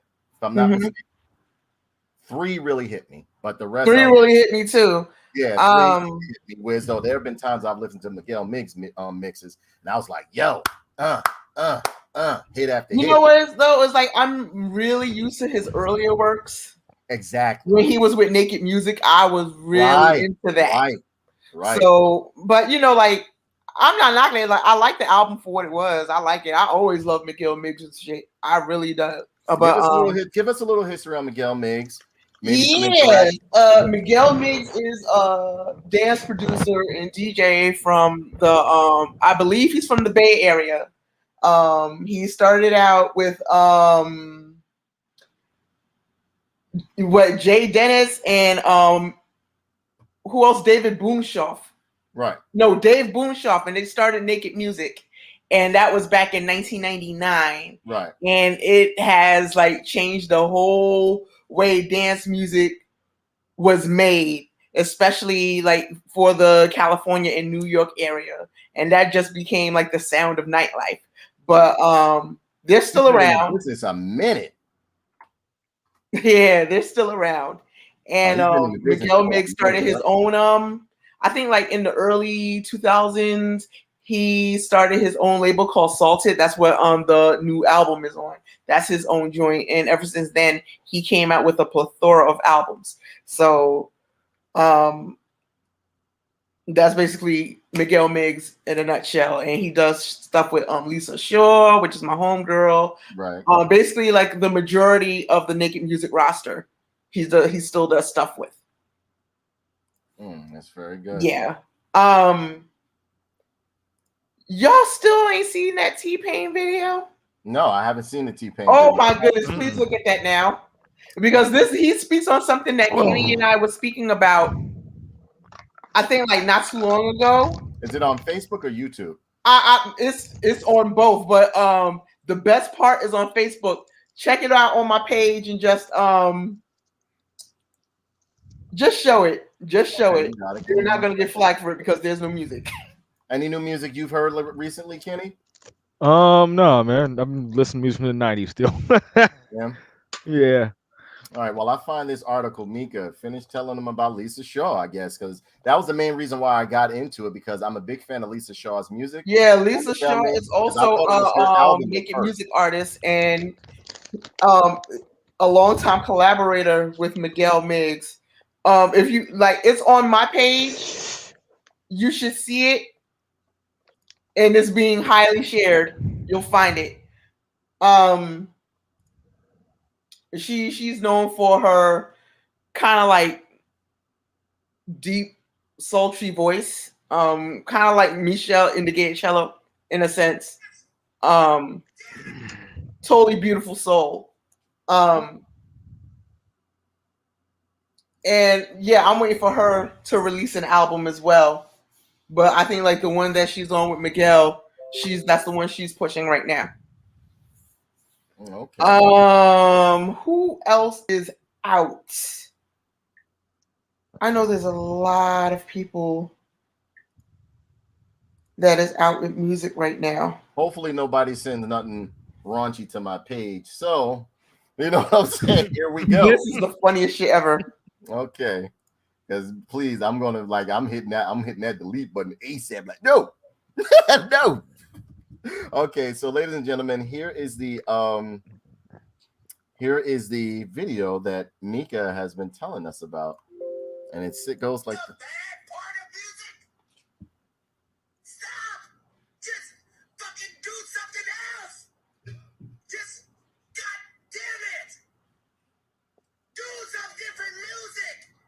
We have all the shit that you're doing. We already have it. Lil Uzi Vert is already doing it. Lil Baby is already doing it. Dumb Baby is already doing it. It's literally two niggas with baby in their names. That's That's a good point. Do something else. Do something else. That's it. That's all we want. What's wrong with him? Do something else. Holy shit. We have it already. You don't have to do that music anymore. We have the music already. We have Lil Baby. We have Dumb Baby. We have Lil Uzi Vert. We have Lil Yachty. We have Lil everybody. Do something else. Holy shit. Stop sending me this bullshit. And then get mad when I fucking don't like it. Jesus. Goddamn tap dancing Christ.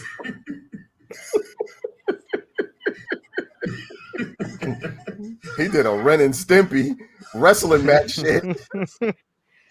This basically, he was talking about, I guess, like all the music submissions that he gets, and like everything sounds the same, like the whole trap and drill movement that's going on, and he's basically saying that he's tired of it. Just a lot, pretty much what all of us are getting tired of it. Yeah. You know, like he's just saying, be original, do something else. Like he says, do something else. Somebody, when I posted this thing on Instagram, somebody brought up a very valid point.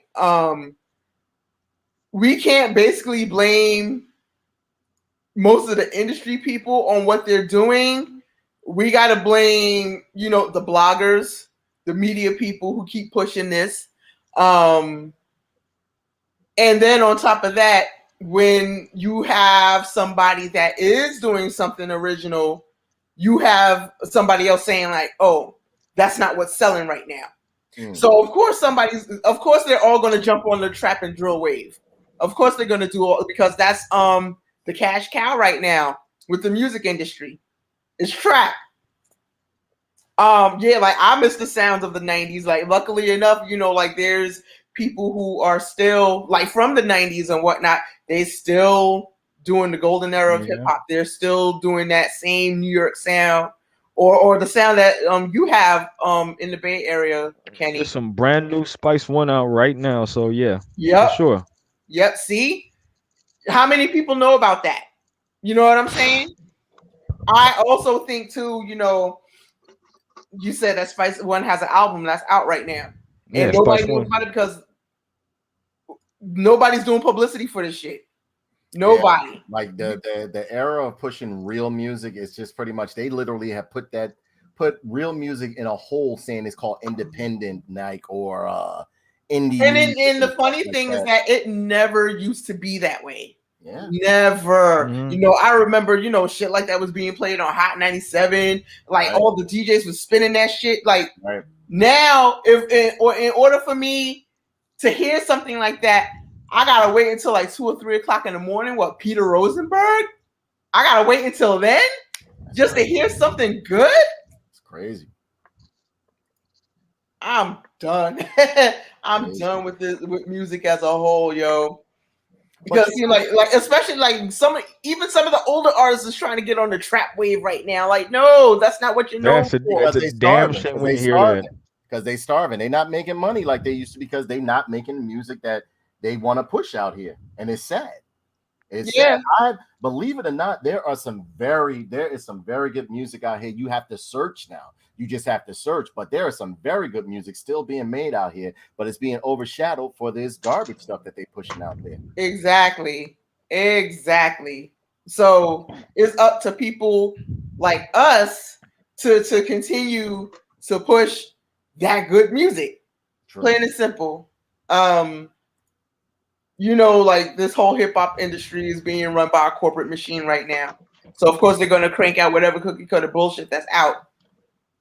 But you know, it is what it is. Just, you know, we have to continue to do us. And that's my whole I love that. Yeah, I like the album. Yeah, it was pretty good. This one, the very first track took me. I love that one. Midnight Memory. You know what that reminded me of? What? D-Light's What Is Love? Yeah, boom, boom, boom, boom, boom, boom. It reminds me so much of that. I think it was the one with Lisa Shaw, of course. That's my baby mother. The couple of ones, Silver Sun was good because I love Aya. You know what I'm saying? It was a couple of good ones, but it wasn't as good as his other albums, though. Wasn't as good as his other, in my opinion. You know what I'm saying? Because there's some of his albums where like I can just be like, wow, like that I have in my collection. You know what I mean? Mm-hmm. But it was good, but it felt a little bit like he recycled some of his old stuff. Yeah, it does. It kind of. All right. Yeah, but I see where he's trying to get. He's still trying to, like, you know, have his signature sound. Right. I get it, and I love that. But like you said before, and this is not taking anything away from Miguel. Miguel, no, not at all. Not at all. But I will say some of his best work was with Naked Music. Oh yeah, when he was with Blue, didn't he do something with Blue Six before too? I think. Yeah. He does remixes for them. Mm-hmm. He did a lot of good stuff, and I love his mixes. This one right here, I will still listen to it. I'm not saying not to listen to it, ladies and gentlemen. If you're into house music, deep house, alternative, whatever the case may be, but it just wasn't clucking like his other stuff. It was good. You can. Have you heard the Doja Cat album? Of course. That's my other baby mother. Everybody, you know, yeah, everybody, my baby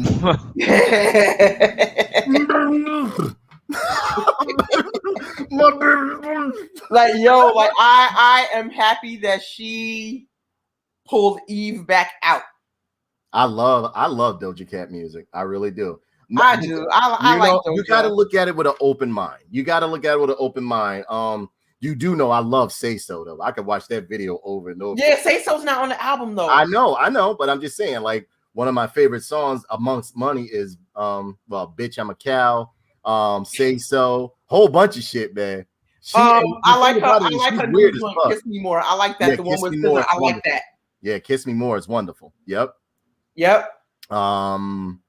What is that? She's crazy as fuck because I do follow her on Instagram. She crazy as hell, man. Doja Cat is a fucking idiot. Okay, yeah, she's crazy, bro. But I love her music.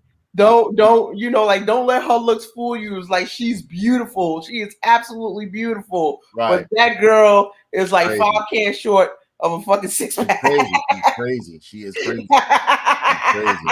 But you know what? That makes Doja, and that's why I love her for it. Right. Like, you know, contrary to popular belief, I'm a big fan of what's her name? God, even though she's crazy as hell too. Azalea Banks. Oh man, I love Azalea That'd be Banks. fucking crazy. She is. She is. But she makes some wonderful music, man. I love her music, man. She is crazy. I don't know. To me, Azalea Banks should have been further than where she's at right Absolutely, but it's her behavior that pushed her. Yeah, it's her like behavior, it's her attitude. It's like me. My show, my content, so on and so forth, could have went further than what it is. It's my behavior. I know what my problem is. It's my behavior, how vocal I am, how outspoken I am, so on and so forth. That has pretty much hindered me within being at a certain status. But at the same token, it's like, look at the core following that she has as well. Because one thing about Azalea Banks, her following is her following. Mm-hmm. You understand what I'm saying? Same thing with Doja Cat. Her following is her following because she's genuine. She's true. She doesn't try to, like, you know, there's been time I've read that both her, Doja Cat, what's the name? Azalea Banks, especially, turned down music that they wouldn't do because they was like, nah, I don't do that stuff. Or nah, I ain't doing this, that, and the other, blase, because they love to remain authentic to their crowd, authentic to their music, and genuine and, you know, traditional to what people are used to hearing from them. Right. You know what I'm saying? So yeah, you know, you're, as I stated before, your honor and your integrity is going to go a long way within business. People will know you for what you are, and they'll either gravitate towards you or they'll get away from you, plain and simple. But those followers that you have that are loyal to you, they will always support you. You understand what I'm saying? Because you are genuine. Hear that, Kevin Smith? You're going to have a problem soon, bro. You're going to have a problem soon, bro. You're going to have a serious problem. That's going to be one hell of a backlash. If that He-Man don't come out right, oh, man, you're going to have a problem. A serious problem. Yeah, so, like, people, like, check out the Doja Cat Planet Her album. I like a few songs off. I like Woman. That song, Woman, that she made. I love that song. I love it. Check it out, please. It's out right now. Check it out on Spotify. It's on all digital service providers. I'm waiting for the vinyl to come out so I could get it. Oh, man. So, yeah. Other album I listened to this week was Tyler, the Creator. I mean, a lot of people, I listen to a lot of alternative rap because you get on like independent rap on music because you get from them what you used to get from like artists like Tribe Called Quest and you know, you get a lot of good music out there. You just have to really, really search. And how I find some of these independent artists is that not only am I looking on YouTube, but I'm on Reddit forums and so on and so forth. Because there's a lot of new music that I don't listen to, but there's a lot of new music that I do listen to. And there's a lot of good artists out there. You just got to give them a chance. You know what I mean? Like for me, I love who is that? What's his name? It's a couple of them I love out there, but I mean, I listened to what's his name? Tyler, the Creator's new album. Absolutely loved it. Absolutely loved it. And anybody who doesn't know, Tyler, the Creator has been in a lot of stuff. He was with the Loiter Squad. You remember the Loiter Squad? They used to come on. On like Cartoon Network on Adult Swim. Yeah, it was. And, like he used to do a lot of abstract, weird stuff. I love the fact that he'll always wear these fur hats and stuff like that. But there were some tracks on here. I would say at least out of the I would say like the 16 tracks that were on his new album called Call Me If You Lost, I enjoyed at least 9 of them. 9 of them. Because, you know, they were different. They were abstract. They didn't like, you know, he had some that were just like, some were songs, some were like, you know, hardcore rap, some were like emotional pieces and stuff like that. It was good. It was good music. And I love to see the fact that he has progressed not only within and matured, not only within his comedy, his writing, but in his musical prowess as well. So, you know, like he puts me in the mind of or like in the realm of Flying Lotus and Thundercat, so on and so forth. And I love those artists. So yeah, if you haven't checked it out, no, go ahead. I'm just reading what Kenyatta White said. He's like, this is why I don't listen to today's hip hop. It's complete horseshit. I still listen to old school hip hop. I'm gonna give you Kenyatta. I'm going like you. There is stuck actually in the 90s too. Good hip hop still out. It's not being glorified as much as like trap and drill, but you know, it's still great music. If you're looking for like some good hip hop, I suggest you listen to Shabam Sadiq, Immortal Technique, Terminology, Thurston Howell, my boy DV alias Christ. Hell, I like the baby. I don't care what nobody say. The baby makes some good shit. You know, I have an interview with him before he first blew up. Really? Yeah, before he blew up, I have an interview with him. I love his music. And I still got the recording. This was like 5 years ago, 6 years ago. Right. Yeah, I still got it. I don't know what I'm gonna do with all my recordings though of all my interviews. I'm trying to figure out what I'm gonna do. But yeah, I believe the baby had something last night in New York because he has an upcoming project. Right. And he gave like some media people invited them out to Manhattan to come check out his shit before it drops. So yeah, like the baby is cool too. Yeah, I like the baby. I love it. Yeah. Word. Yeah, other than that. Any new vinyl? No. Not this week. No new vinyl? Huh? No new vinyl? No new vinyl this week. No new vinyl. Mika's saving up for some shit. Yeah. Over here, we got a couple of comments, and it says that this is why I don't listen to today's hip hop. It's complete horse shit. I still listen to old school hip hop, alternative rock, hard rock, funk, disco, 80s, 90s R&B, and electronica, and some indigenous intention. Absolutely. And the thing about it is, I try to tell people, I said, even if you only listen to old school rap, there's some rap by the artists that you even enjoy that you haven't heard yet. Don't just stick with what. Yeah, they're still making music. That's for sure. Motherfuckers are still making music. Yeah, Michael Weston still making music. Sadat X still making music. Yeah, not only that, there is unproduced stuff that comes out that they'll put out that you haven't even heard. Because, like, you know, you get a lot of old motherfuckers be like, oh, I don't listen to none of this shit. All right, so tell me what you heard. Oh, well, I play this. I said, we already heard that. You do know they made this. You do know they made that. This is that and the other. Oh, I never heard that. Yeah. If you're a fan of that artist, you like me, there are days when I take one artist and listen to all their shit. Right. All their shit. I don't listen to everything that I like. I listen, and if I don't like, and while I'm listening to that stuff, if I find out that I don't like the track that I skip it. I skip it and go to the next one. Right. You understand what I'm saying? Because I found out there were a lot of artists that I enjoyed that I found out I didn't like all their music once I started listening to the whole thing. Because I listen to rock, I play guitar, so on and so forth. And I found out deep down that I don't like 311. I used to love 311. I don't like 311. I don't like 311 no more. I used to love 311. I found out that as I listened to all their music, I love Stone Temple Pilots even more. I love SCP. You know what I'm saying? I love Stone Temple Pilots even more. You know what I'm saying? I found out that who is that? There's a couple of artists that I was listening to, and I was just like, what the fuck? You know, and you kind of find out those songs that you heard were the only ones that black people and that are pretty much the only tracks that you liked. Because when you start listening to all that shit, you be like, you know what I'm saying?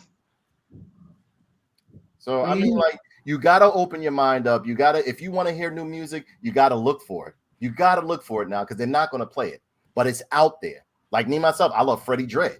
A lot of people don't like Freddie Dredd. I love Freddie Dredd. You understand what I'm saying? It's a lot of artists and independent artists out there that make some good music, and there's still good music being made. Now, what we have to worry about is rock music, because rock and metal are literally disappearing. They're disappearing. And I used to I listen to, man, whenever I used to feel depressed, I put on some rock, I used to feel much better. I put on some alternative, I feel much better. You understand what I'm saying? Because they're no longer making it. Like I asked you before, Mika, name within the last 5 years one major rock artist that you know. None whatsoever. Because everything's being pushed into this bubble, this poppy trap music or this poppy rap. That's where everything is at right now. Yeah, rap / harmonic music, and that's your music. You know what? I miss when rap used to be masculine. Though rap is just Oh no, feminine it's as not shit. masculine. It's not gonna be It's masculine. super feminine. It's mixing with singing, and it's just awful. First it was hip hop, then we had R&B, then we called it hip hop and R&B, like in the late 90s to But now everything has some goddamn singing in it. It doesn't need to 2010. have. It's just Now trash now. everything got singing in it. Like damn, like are you a rapper or are you a Yeah. singer? It just sounds whiny to me. I don't need to have all that. Cameron was a rapper. He didn't sing. What, he's singing now? No. But I'm just saying, like Cameron was a rapper. Like he never sang. That's what rappers do. They rap. Like I don't know what this shit is now. Like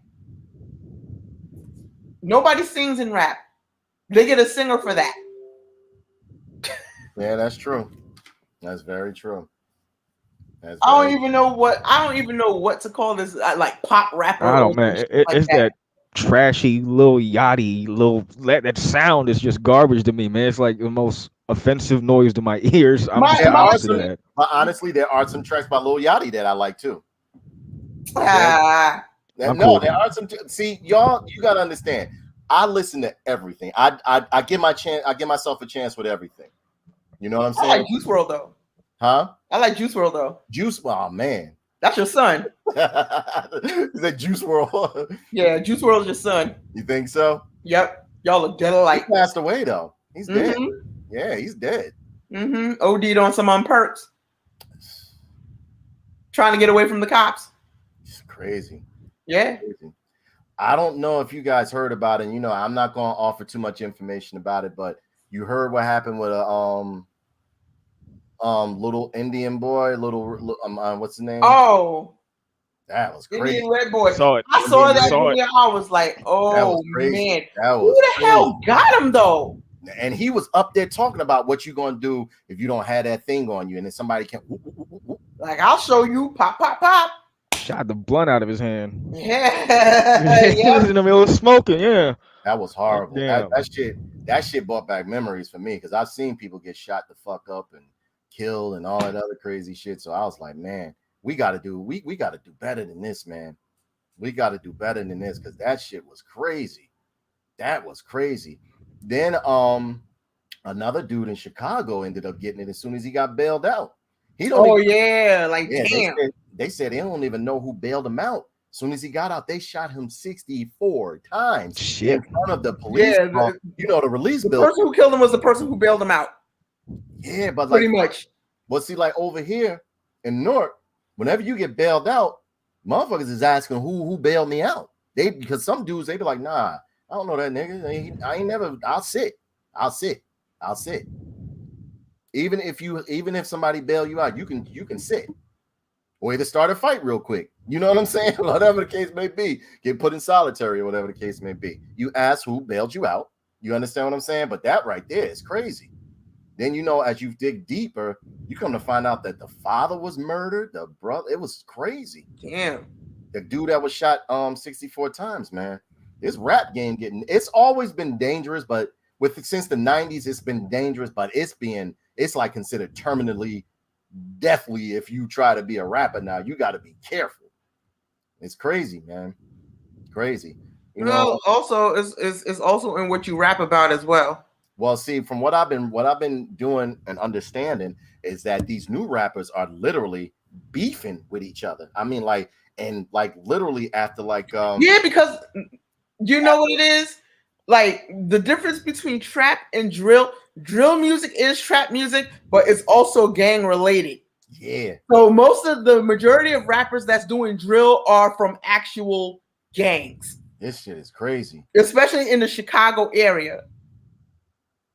They are from actual gangs. You got Bloods, you got Crips. But no, in New York, Chicago, you got Vice Lords and all that shit. Yeah, but Disciples. Yeah, he's right. But over in New York, you got gangs that set up via like the rap groups and blocks that they are now. You got blocks beefing against blocks, not so much the gang members. The Canarsie area is crazy. Yeah, like Canarsie area is crazy. That's where Pop Smoke is from. Canarsie.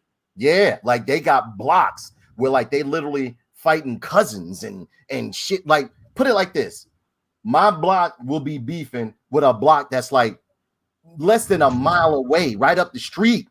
They riding past, shooting at each other. When after somebody get killed, they rapping about it and stuff like that. And like it's crazy. This generation has gone batshit crazy. It's crazy. And then on top of that, y'all shooting each other over blocks you don't even fucking own. Man, it be more so about mouth. Like they don't. It'd be more so over. How can I put it? Like them bragging to each other, like, yo, I did this. Like really putting it out there. Like, yeah, like damn, it's like y'all motherfuckers like incriminating yourselves like crazy. Mm-hmm. This shit's scary, man. And then when they go straight to jail for murder, they want to know fucking why. Man. Yeah, man, that was a sobering moment for me. Not like I drink or anything, but to see that shit, it just brought back some memories, man. Like that kid getting shot in the car, and you know what I'm saying? And the other dude, they shot 64 times. 64 times? Makes no and sense. Then they said it was a lady that got hit that was with him. You know what I'm saying? Then there was another lady that got hit. Now it was just crazy, man. It was crazy. I don't know. I don't know either. But know. You know, people getting tired of this shit. And it's not even tired. This is like some old self-destruction type shit, man. Yeah, it's crazy because it's not. Yeah, like this is some crazy ass woo and chew shit, yo. Crazy. It's crazy. That shit was terrifying to look at, man. And the thing about it is, I've seen people die before from gunshot wounds and choking on their own blood and all that other crazy shit. It's like, it's not a game. No, it's not a game, man. This shit is not a game. And it make you think like, all right, you people are talking about defunding the police. This is what'll happen. This is what'll happen. This right here is a warning or like a caution sign to everybody of what'll happen if things really get out of hand. You're going to be seeing stuff like this on the regular, and you're starting to see it. But I don't want to get like check this show somewhere else that it don't need to be. Yeah. So a couple of any other music that you listened to this week, Mika? No. It was just Miguel. I had my sight set on Miguel. So what would you give? All right, out of 5 nerd pins, what do you give Miguel Miggs? I give it a 4.5. I liked it. Me too. I give it a 4.5. Yeah. I give it a 4.5. Now, next up, this is me and Kenny's favorite part. If you don't want to stay, Mika, I understand. But no, I'll stick around. I just have some things to do, but I'll still be on here. All right, cool. Me and Kenny, we are collectors of action figures and stuff like that. And so we've been looking at the newest stuff that's out here. And over here at Toy Wizards, which is a good friend, and the owner of this site is a very good friend of mine. She doesn't mind that I use her site to debut her stuff or, debut her articles or toys, anything like that. We got a couple of things up here that will that kind of like pique my interest a little bit. We got Oh, speaking of which, man, I just hit up that pre-order through my boy Ageless Geeks for that Figma Doomslayer. He put that bitch on. I had to get a pre-order for that shit. Yeah, but how tall it is? Figma. It's it's listed at 6.5. And looking at the Sekiro and the Berserk guts I have, that's roughly how big those are. Some of their figures though are smaller, like the Guyver figures and the Predator. Right. But 6.5, that looks roughly about the size of my Sekiro and my guts, so it's decent. Right. Because if it's not bigger than my McFarlane Doom, I'm gonna be a little bit upset. If it's not chunkier than him, I'm gonna be upset. Well, I mean, the pictures I saw, it looks fat, and there's some bendable plastic, like rubbery, and it's super articulated. It looks beautiful. It looks beautiful. As a matter of fact, let's pull that up real quick, man. I had to get that pre-order. So, and then when it said, when I broke down the millimeters, whatever, through like Google, fucking, I put that bitch in inches. It said 6.5. It relieves me a bit because I do have their like Figma or a Sekiro and their guts, and they're good sizes. Right. And here we go. We see, wow, he does look nice. He looks beautiful. All the weapons he comes with too. Yeah, that looks like he has the BFG. Yeah, he does. He has the BFG. There we go. The sword, all that. There we go. But see, like sometimes they'll slate the chainsaw, the crucible, Yeah, shotgun. This is looking nice. 6.5 inches with some, and they're doing the Storm collectibles rubbery bits, so he should have that butterfly joint, so you can pose him holding the gun and everything, the 2 hands and all that shit. I'm hoping he's as chunky as the what's the name, because these like Figma and some of these Asian figures, they'll slate the figure for one size, and then when you get it in hand, you be like, wait a minute. Well, I mean, like I said, their Sekiro is a good size, so I'm happy about that. If it's anything going to be as big as their Sekiro, next to the Sekiro, I don't see a picture next to anything. All I see is this picture is the Doomslayer figure. But I do have Sekiro in hand and guts. Those are pretty tall. How 6.5. Is he as thick as the McFarlane? You think he's as thick as the? See, he looks like by comparison sometimes. He looks like he's gonna be definitely wider than Sekiro, and Sekiro is, if you saw him, he's about as tall as a Mezco figure, and that is just about tall as your typical Marvel legend. Right. Not a little bit taller sometimes. Right. But the one thing funky about them is, their scale is funky, man. Because I got a Figma Predator, and that thing is almost like a 4-inch figure. It's fucking tiny. Yeah, they slated that to be like 6 to 7 inches when that was wrong. That was all wrong. I felt robbed when I got that thing, and I was like, "Yo, this is not what I wanted." That's why a little bit like when it comes to, because some of these Asian figures, I love them, but then when you get them in, you be like, "Come on, man!" You know who was famous for doing that shit? What's the name of their ass? Kyoto used to do that shit sometimes. Yeah, they Kyoto for sure. It's like, I'll tell you what, man. That guy I sent you, I love that figure to death. I have one myself. That was a double, right? But it's tiny. You can only really pose it with other Guyver figures of that same fucking line. You can't put them next to anything just based on the size of them. But the poses and things you can pull off, Figma is great for articulation. I'm just hoping this is tall, at least, because they did build it to 6.5, 630. It just needs to be wide and chunky, like the pictures look like it is. Right. Over here at Toy Art, see, again, I'm gonna pick these figures up regardless of how the show is. I'm loving it because the more I look at them, I see a lot of that Skeletor head. Nah, that Skeletor head look crazy. Hold on, let me bring it back. All right, let's look at Battle Cat first. Only thing I see on the screen, by the way, is Hercules still. Oh, for real? Oh, oh man, you're on Hercules. Okay, hold on. Let me change this.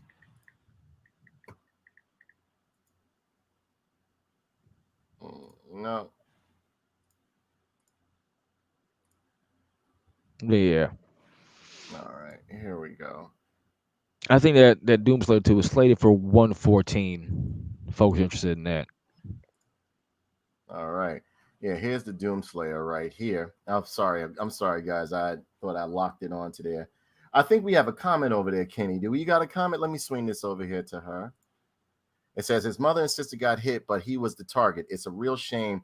He has some promise for the music scene. I don't particularly like rap, but if you can make it, then why not? It's never going to be talked about. Black on black murder. Wow. There we go.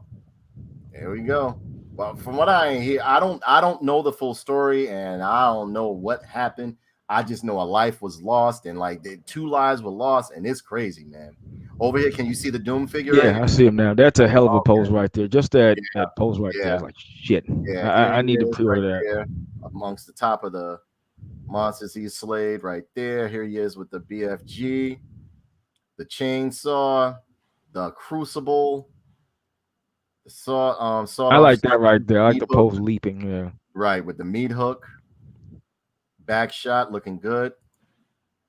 Yeah, this is looking good, but I want to see it again. I'd be nervous to buy something like, again, at least when it comes to Masterpiece Transformers and third-party Transformers, they'll tell you the truth. But these guys, sometimes they're like, it'll be 7 inches. Hey, if anything, I have it on pre-order, so I'll send you my copy. You can take a look at it.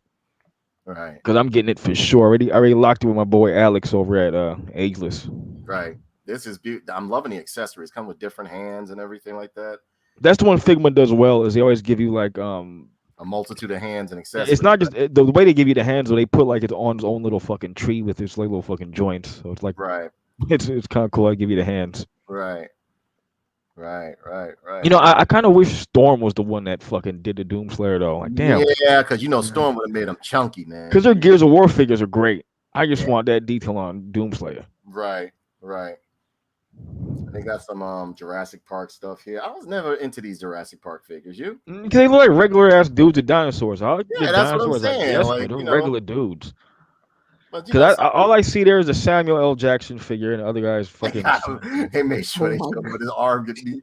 Oh, they got his arm off and everything too. What's fucked up?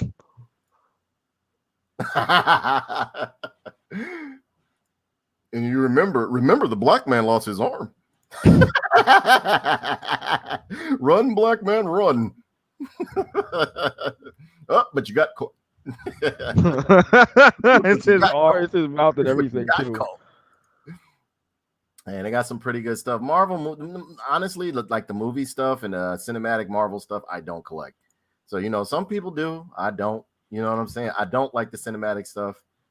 I've seen someone do a decent Al Bundy custom by swapping the head on that Loki figure with I think it was actually that fucking they took his head and they put on that Loki body. Right. I do like this Baron Zemo. And made it Al Bundy. This Baron Zemo figure looks good though. Because if you look at that Loki figure, he's just wearing Al Bundy's fit when he worked at the women's shoe store. Oh, look, yeah, that one. Yeah, that's Al Bundy's fit. The brown jacket, brown pants, and the tie. Now, as far as like the 3D sculpting I mean, like the 3D printing they're doing for the faces, yeah, like, for real, they're doing that's very good. They're doing very good on them. But I mean, like, I just don't like, unless it's the source material, like, you know, the Terminator or whatever. I don't like movie figures too much, especially the Marvel Legend ones. You know, I'm not speaking bad about them or anything like that, but I'm just not into these movie figures. I just don't care for them. Me either. I have some movie figures. That's why, in a way, I stopped buying the whole Marvel sets and stuff like that, because I'm left with figures that I don't want, and they'll throw in movie figures that I don't want, so that I have to build a figure. You know what I mean? And again, I like this face sculpt of Vision right here. I think it looks great, but I just don't want it. This face sculpt I love of Baron Zemo right here. I don't care for the regular dude in the coat though. I like the comic Zemo. Yeah, the comic stuff. Now the comic stuff I absolutely love, but I'm not a big fan of the movie stuff or TV stuff and stuff like that. You know what I mean? It's just, I'm just not into it. I try to be, I've tried to, what's the name? And over here they got the Popeye classics and stuff. I might get these because I remember Mezco. I got one of the Mezco Popeye. Yeah, me too. I have every Mezco figure from Popeye and stuff like that.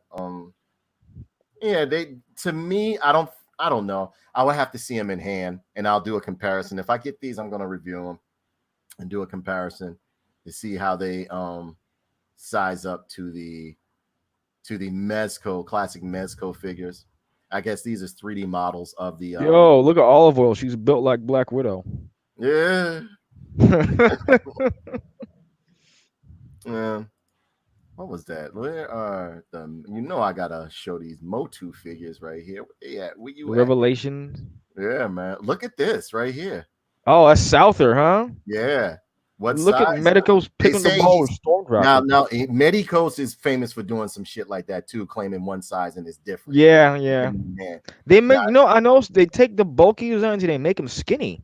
Yeah. I don't know why they do that. They shrink up the muscles. It's like they take the picture and they just shrink it down to make them thinner. Because Souther wasn't that thin. No, Souther was a big dude. Yeah, I had one of the old, I think it was Palisades that did them. Yeah, like Palisades one, yep. Yeah, I had a grip of the Fist of North Star ones. I had Souther, Rao, and Kenshiro. Souther had the mask and the sword and everything. He was a piece of shit in the series, you know. Yeah. He had his organs on the reverse side of his body, so all that other shit. Killing children, he was a piece of shit. Man, he was worse than Rao as an emperor. Yeah, he was. Because Rao would at least sometimes take the children and make them into his soldiers. Oh, Rao was fair at least. This motherfucker would just off you. Yeah, he was disgusting, making kids walk up fucking pyramids and shit like that. Like he was crazy. Yeah. These right here, Sideshow and 302 Court of the Dead. Dead figurines. These look good. Are those figurines or statues though? Because I don't know. They look like they have joints on them. No, look right here. This looks like a joint. It's probably a 1/6, I think, maybe 12 inches. Yeah, these look. That looks cool. Yeah, that looks dope. These are beautiful. Court of the Dead.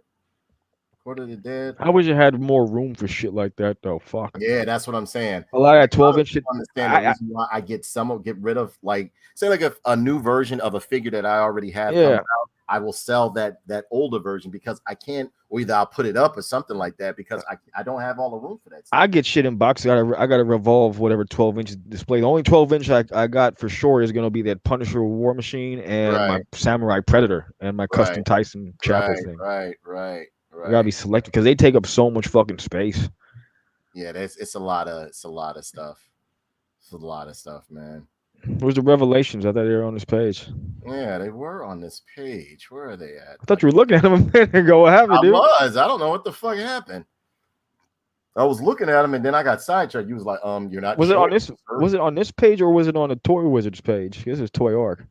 I think it was on this page. It was on this page, if I'm not mistaken.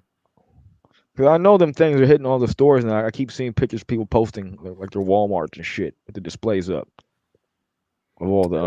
There we go. There we go. Over here we got like let's see some images. Bring it to some images, man. I don't know what the fuck I was doing. Where did they go? Okay, let's see. Because I was looking at them just a little while ago. Jump off photo shoots. It's right on the first page. NECA.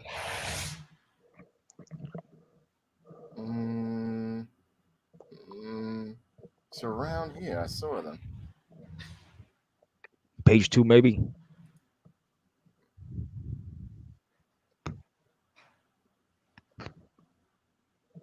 Sergeant Slaughter, you see? Oh, that's that new one, yeah, from the Mattel. Yeah. In the wrestling line. I love the Mr. T they did too, man. Was that G.I. Joe look right there though? I think so. Yeah, that wasn't a wrestling look. Yeah, that's a G.I. Joe look. Mm-hmm. That's gonna be the one people are gonna try to fudge in their classified collection most likely.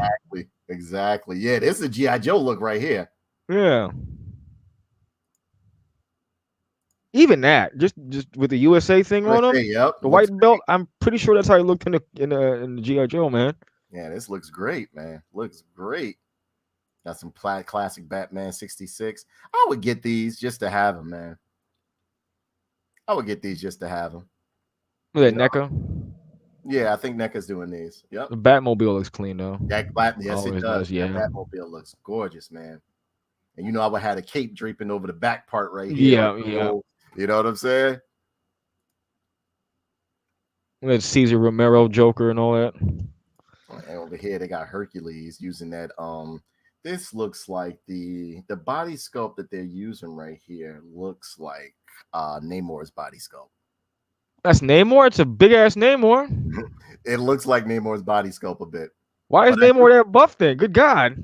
I do like the way it looks like they gave him nice big feet, which is so that's good. But wait, that's a Namor body? I'm thinking. He's hella yoked up then. No. Look at his traps. Look at his arms. You're right. I'm wrong because I'm about to say, goddamn. Motherfuckers swimming in protein these days. Yeah. What is that though? That's got to be Omega Red. Omega Red body maybe. I don't know. Search. Because I know Namor ain't fucking yoked up like that. That motherfucker is fucking attack. That was when they were trying to. Here we go. This is where it is, right here. I knew it was up here somewhere. There we go. And we got some pictures right here. That doesn't look bad in that picture right there specifically. Face look crazy though. I would take the faker He-Man and pop his head on there instead of that face. Why is he smirking and smiling? They should make his chest a little bit wider though, man. There's something about his chest and it's just a straight box compared to his torso. Just a little bit wider to bring it into more of a taper at the end. Right. I love the way that they're doing the body comparison right here. Now, as far as the harness right here, I'll still take him. Yeah, I like the Iron Cross still. Yeah, I'd like the Iron Cross too. I like the Iron Cross. I will think possibly do some darkening on him a bit once I think a flesh wash would do him some good. Right. You're absolutely right. Though, for real though, I think his pecs and that whole upper chest need to be wider. Yeah. Don't you think? It it kind of makes that whole midsection kind of smallish in comparison to the rest of his arm, especially his shoulder area. Right. I agree. I don't like the way they made his, because I always like the fact that his boots were wrapped up from cloth or whatever sheep, like leather. Yeah, got a hold leather of. bits. They gave it a heel this time. They gave it a heel. Like, look at his boots. He got a heel, like the way, like it's just wrapped up here. But I don't mind. I like the large loincloth that they give him, and I love the way they did Skeletors too. Had the gladiator straps. Mm-hmm. And again, you can tell like these are base canvases. It's basically for like these figures. They try to stay within budget, so you're not getting that much darkening or shadowing or anything like that. But I do love the sculpts of these, and I love the height of them too. This guy has to, because this He-Man right here is like 6.5. So for him to be bigger than this He-Man right here, the Filmation He-Man, which I have, this has to be around about 7 inches. This got to be like 7 inches. So, and it's more articulated than the usual Mattel releases and stuff like that. Which I see pinless elbows right there on the new one. Yeah, right here. Look, I love the pinless. Mm-hmm. Looking good. It's a clean look right there. I just don't like that head. That head looks crazy. It looks like, I've already seen some good third-party heads are being made by people with 3D printers ready to sell. Oh, really? Yeah, it's already happening. So you can get and pop a brand new head, and you're ready to rock. Right. I still think if they're going to do Battle Cat, they shouldn't have just had Cringer as Battle Cat. I kind of wish the eyes weren't painted on the armor piece. I wish it was a separate head. Right. With the eyes that you can see through the helmet. Exactly. Shield is a little bit weird because I'm usually used to the raised edges of the shield, the way it's flat. But I'll deal with it. Here they have the Filmation to show you, that's a big cat. That's a big cat. I'm gonna. That is. If that's a 7-inch figure, that's a big. That's a big cat. Mouth. That's a big cat, bro. Look at the articulation on it too. That's pretty good. Mm-hmm. I'm liking the way they did the harness in the back right there. Yeah, if anything, you're getting decent toys. Yeah. That's a bad outfit. Like I said before, the toys, how can I put it? The toys look a little, the toys I like. I like the toys.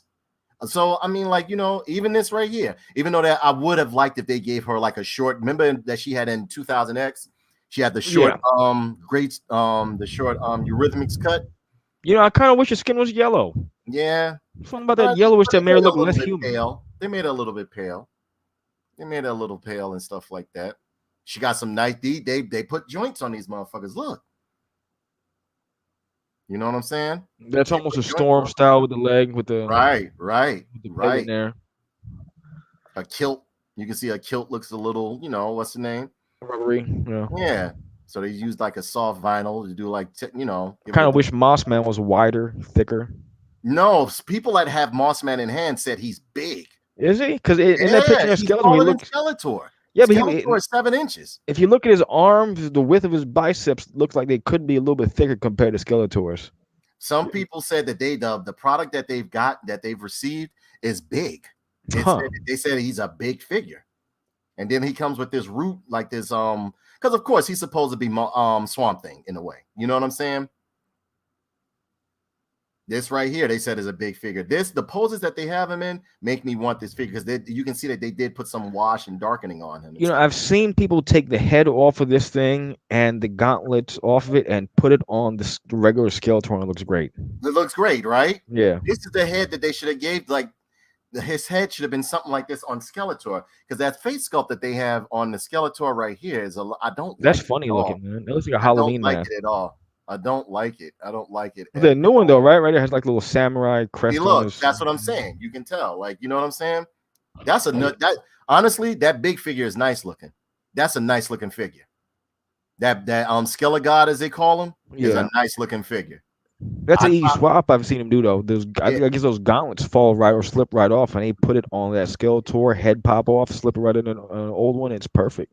I like the way his head is just like floating in the midst of that green aura, that green energy and shit like that. You know what I'm saying? Sword is much too small for him. Like, you should have a nice chopper or something. Or it would have axe. been nice if they gave him a berserk type sword. Yeah, he's big. He's big. I'm telling you. That's a nice. Yeah, that's a big guy. Yeah, this is nice, man. I think I'm gonna like these, man. But again, this He-Man's gonna need some work. I'm taking that head off immediately. Again, I've already seen good heads, dude. There's some. I'll send you a link. There's some people already offering heads for He-Man. You have a few options already out there. Mm-hmm. But yeah, this right here, the feet. I got a little bit of a problem. He got the heels, huh? Yeah, like barbarian. You're a barbarian, bro. Like, you know, it should be flat. It should just be. It should be leathery wraps. Right, wraps. That's why I think that's the main reason why I always loved He-Man was for the loincloth, the barbarian boots that was just wrapped up, because the original toys, like, they were just wrapped up. Yeah, wrapped up cloth. I think the Mondo figure has a wrapped up feet. God, right? the Mondo figure is amazing. I can't afford those, but I would love to have one that Man at Arms and that He-Man. Oh my goodness, but they expensive right now for my blood. Once I kind of like that gauntlet. That's pretty cool. Yeah, that gauntlet is nice. Gauntlet is real nice. Yeah, pinless, like you said, pinless. Yeah. That looks good. Yeah, things are looking good, man. I can't wait to get a hold of these. Who knows? I might ride out to Walmart or Target, because like over here we be getting stuff. We get stuff early. You know what I'm saying? And people have been saying, I've been seeing people pop up with Moss Man and all that other stuff. Man, you know, with just a little bit of paint wash, that could come out great. Yeah, that's what I'm saying. A little bit of wash on that, some flesh tone wash. I'm loving now.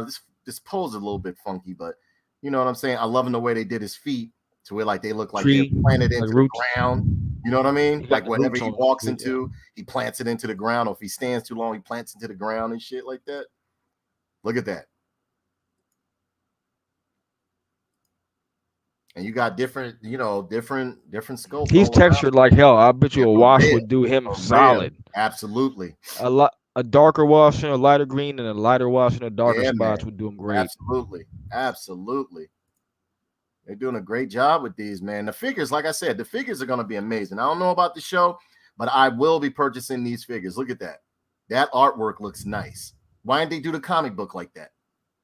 See, that's what it should look like, man. Look at the detail on it. Look at Skeletor especially. He looks cool. Yeah, he looks great.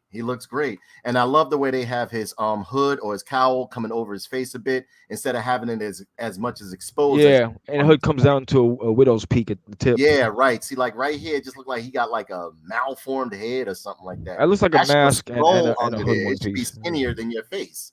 You know what I mean? It should be skinnier than your face. So I mean, like, I don't know, like. I think I am going to get these figures. For first wave, man, it's a decent first start. You just need some paint touch-ups. Right, I agree. Very wonderful first start. Not too bad. You know, return to Mezco. Mezco got some stuff lined up. I wonder where that's going to be, man. Mezco already showed off their roadblock and some others. Right.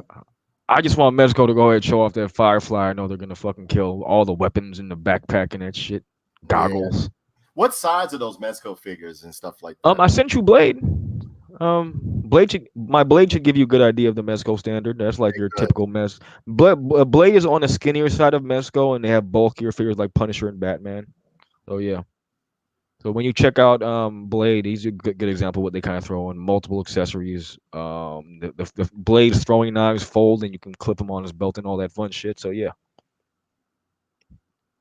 Yeah, but over here now, McFarlane, I'm loving his stuff, but he thinks the only character he can do is Batman sometimes.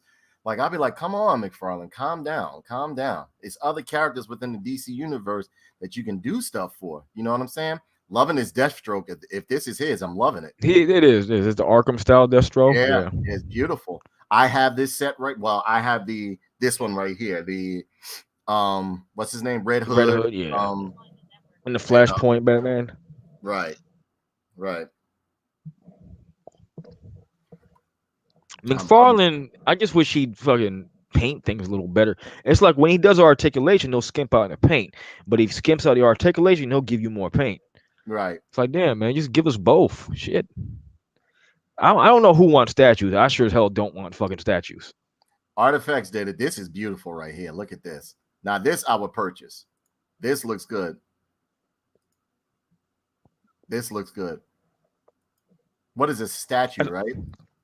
That's painted pretty cleanly too. Yes, it is. Look at the lines on her shoes, on her boots right there. Yeah, that's nice. Whether people know it or not, it's very hard to do black lines that come out even and look good. You know what I'm saying? On white, you gotta have a steady hand, man. It's very easy for paint to bleed on white, man. What? Holy shit. That is beautiful. I'm loving the textures they got going along the side of the leg. That belt, that classic belt right there. Oh, the comic book belt. Right, Yeah. right. That's why I said that's what drew me towards it. It's like comic book Black Widow right here. She got her gauntlets on right there. Got her cobras in her hand. This looks good, man. That's a nice statue. I'm not a big statue fan anyway, but this is beautiful. There are some pieces that I definitely would love to get a hold of. If I had the money, man, what? Oh, I still got a couple of Bowen Grendel statues that are just on my eBay watch list. I've never fucking pulled the trigger on it. They've just been on my eBay watch list for the longest time. Like one's a bronze Hunter Rose piece and shit. This is a pretty good movie statue though, right here. When you look at it. Wow, they gave her all the body she didn't have in the movie. Man. I'm not playing. I'm serious. They did. That's crazy. Look at that. They did great detail on her boots too, like her tactical. Oh, the wrinkles are all in the right, folds. Right. Great detail, man. Great detail. Kind of small though. That's about the size of a regular action figure. I'll just take a figure. That's what I'm that, saying. Like you might as well get like a high-end action figure. But then again, it's all what people like. You know, some people. Yeah.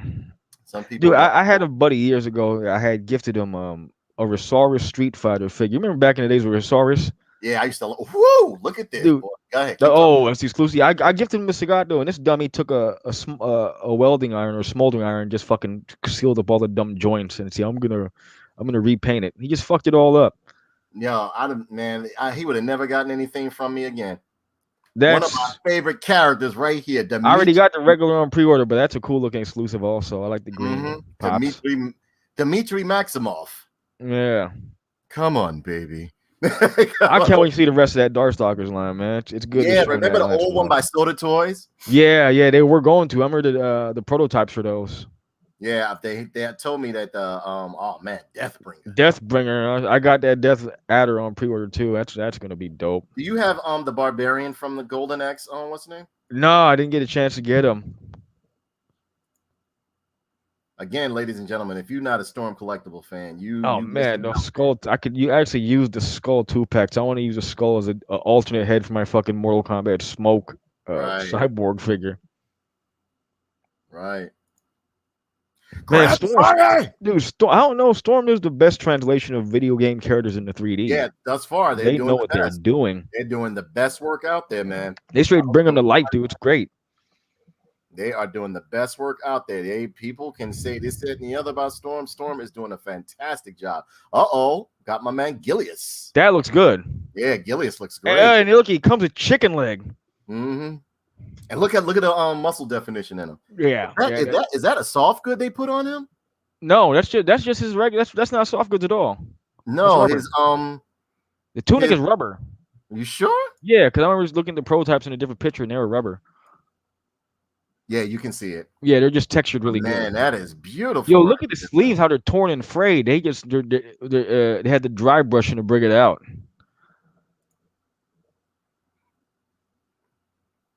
Yeah, he's dope, man. That's a dope one right there. I can't wait to get my Death Adder in the mail. Yeah, man. Yeah, man. And for those of you who don't know, Golden Axe is a classic video game that was made around about like 1988, 87, 88. Makes me feel old as fuck now. Shit. Yeah. Oh my god. You know that Golden Axe 2 is brand new. They used a lot of sound bites from Conan the Barbarian in the first they did, game. Like when Conan hit that motherfucker in the stomach and made him spill all his shit. Yeah. That sound they made, they go, oh yeah. Axe Battler was like a 1-on-1 Conan ripoff, basically. Yeah, exactly. You had fucking the chick was Red Sonja down to the scale bikini. I like this right here. Yeah, that's cool. Oh, look at the size difference, man. It's crazy. Mm-hmm. That Death Adder is nice. And if you know Death Adder is that big, you know Death Adder gonna be at least like 10 inches tall. Dude, there's a review out for him on YouTube. He's fucking massive. He's huge. Oh wow, wide. They got the chicken leg. Mm-hmm. Remember they used to show them Altered Beast too. They run up on you and just fucking take your legs out. Mm-hmm. Rise from your grave. They got to do Altered Beast. You know they got to be thinking about doing because the mold is right there for chicken leg. Right. Why let it go to waste? I'll be down for some Altered Beast for sure, man. Me too. Give me that Golden Wolf 2 as an exclusive. Yeah, about that shit. Man, let's see what else Storm got going on, man. Oh, this video. Is this by Storm? Not the statue now. That's the statue, right? Yeah.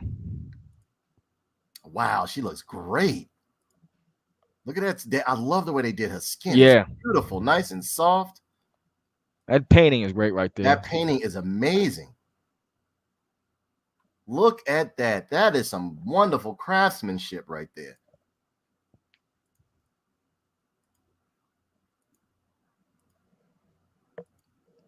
Whoa, she got like the they even did the serpent ankle bracelet for the anklets, too. Yeah. Mm-hmm. Got the orb. Got the little panties showing, looking cute. Got the bow in the back. Wow. You know Storm could knock this out the park, though. Storm would kill it, man. Yeah. Wow, it even looks nice next to stuff on the shelf. Look at that. That's an art piece. Mm-hmm. Yeah. I like how it keeps the balance off the pyramid too. That's crazy. Are they saying this is 18 inches? Yeah. 18. Yeah, look how the foot goes off the pyramid, just right balancing. Right, that's what I'm saying. I like that.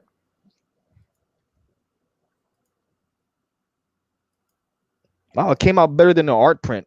Yeah, it did. Absolutely. And usually the art print shits on the finished product. That's well done right there. And they got some this is Sonic stuff right there. Not be I don't know. What do you think about that gargoyles? The gargoyle toys coming out for that. Well, they look good. NECA did a great job on the characters, but it's just a cartoon I never got into because it just felt wildly boring to me as a fucking kid, man. I couldn't watch it. I tried to several times when I was younger, but man, just boring city. But the toys look great. Yeah, I just can't. I'm just not sure what I'd do with either of them. Yeah, I was never a fan of the cartoon either, but the toys look great. I always felt as though that and Captain Planet were just boring cartoons. Yeah, and Captain Planet felt like punishment. Love watching Captain. Some people used to love watching that would come on. I just felt as though like cartoon time is over. Like, yeah, you know what I'm saying? Like it's time to be done. Right. Like, you know, and honestly, when you think about it, they would show Captain Planet last or either show it very early in the morning. They showed that shit around here like before the real cartoon started. Because I don't know if you remember, before the regular Saturday morning block of fun shit, there was always that block of bullshit educational cartoons. Yeah. That's where it was. That's where it was always at the tail end of that shit, like at 6 in the morning. Well, you know what they would do with us? They would make what do you call that? That was not from Street Fighter 5, Norbert. They would make what's her name? What's that girl's name? They would make Captain Planet, the cartoon that would just come on before everything. No, on Sundays we would get Captain Planet. No, we got Saturday. Yeah, we got them on Sunday. They knew over here that we wasn't trying to. Most people, most of my friends didn't watch Captain Planet. They no one I knew fucked with Captain Planet like that, man. So it surprised me when I go online and motherfuckers talking about it was a great childhood cartoon. Whose childhood? Not mine. I hated Captain Planet. I hated it. I didn't like Captain Planet. I thought it was the weakest shit ever. You know what I'm saying? It was boring. Yeah, it was. They got over here at Toy Wizards. They got the Aliens board game. I'd possibly get that just so I can have it as a centerpiece. You know what I'm saying? Nice little centerpiece. And over here, this site is ran by Lauren Stone and Scott Zillner. So definitely check out Toy Wizards, longtime friend of mine. I got someone at the door. I'll be right back. Longtime friend of mine over here. We went over the Mattel creations. What is this? Biomasters drop 17 tribes. What is that? We'll see what that is real quick. Oh, that's cute. Little small DC heroes. Atomic Man. That looks like Firestorm, if I'm not mistaken. Or maybe like they're played. This looks like Plastic Man. Right? Okay, I see what they're doing. These are pretty cool right here. And it says part 3 of the Epic Power Tribes crossover event. Biomasses drop 17. Don't miss part of the multi-part crossover with superhero theme. All of these Glyos figures are multi. Oh, okay. So they're Glyos figures. All right. Cool. McFarlane's doing a retro Batcave. Do they fit in scale? Well, yeah, it looks like they'll fit in scale with the 6 to 7 inch action figures, which is cool.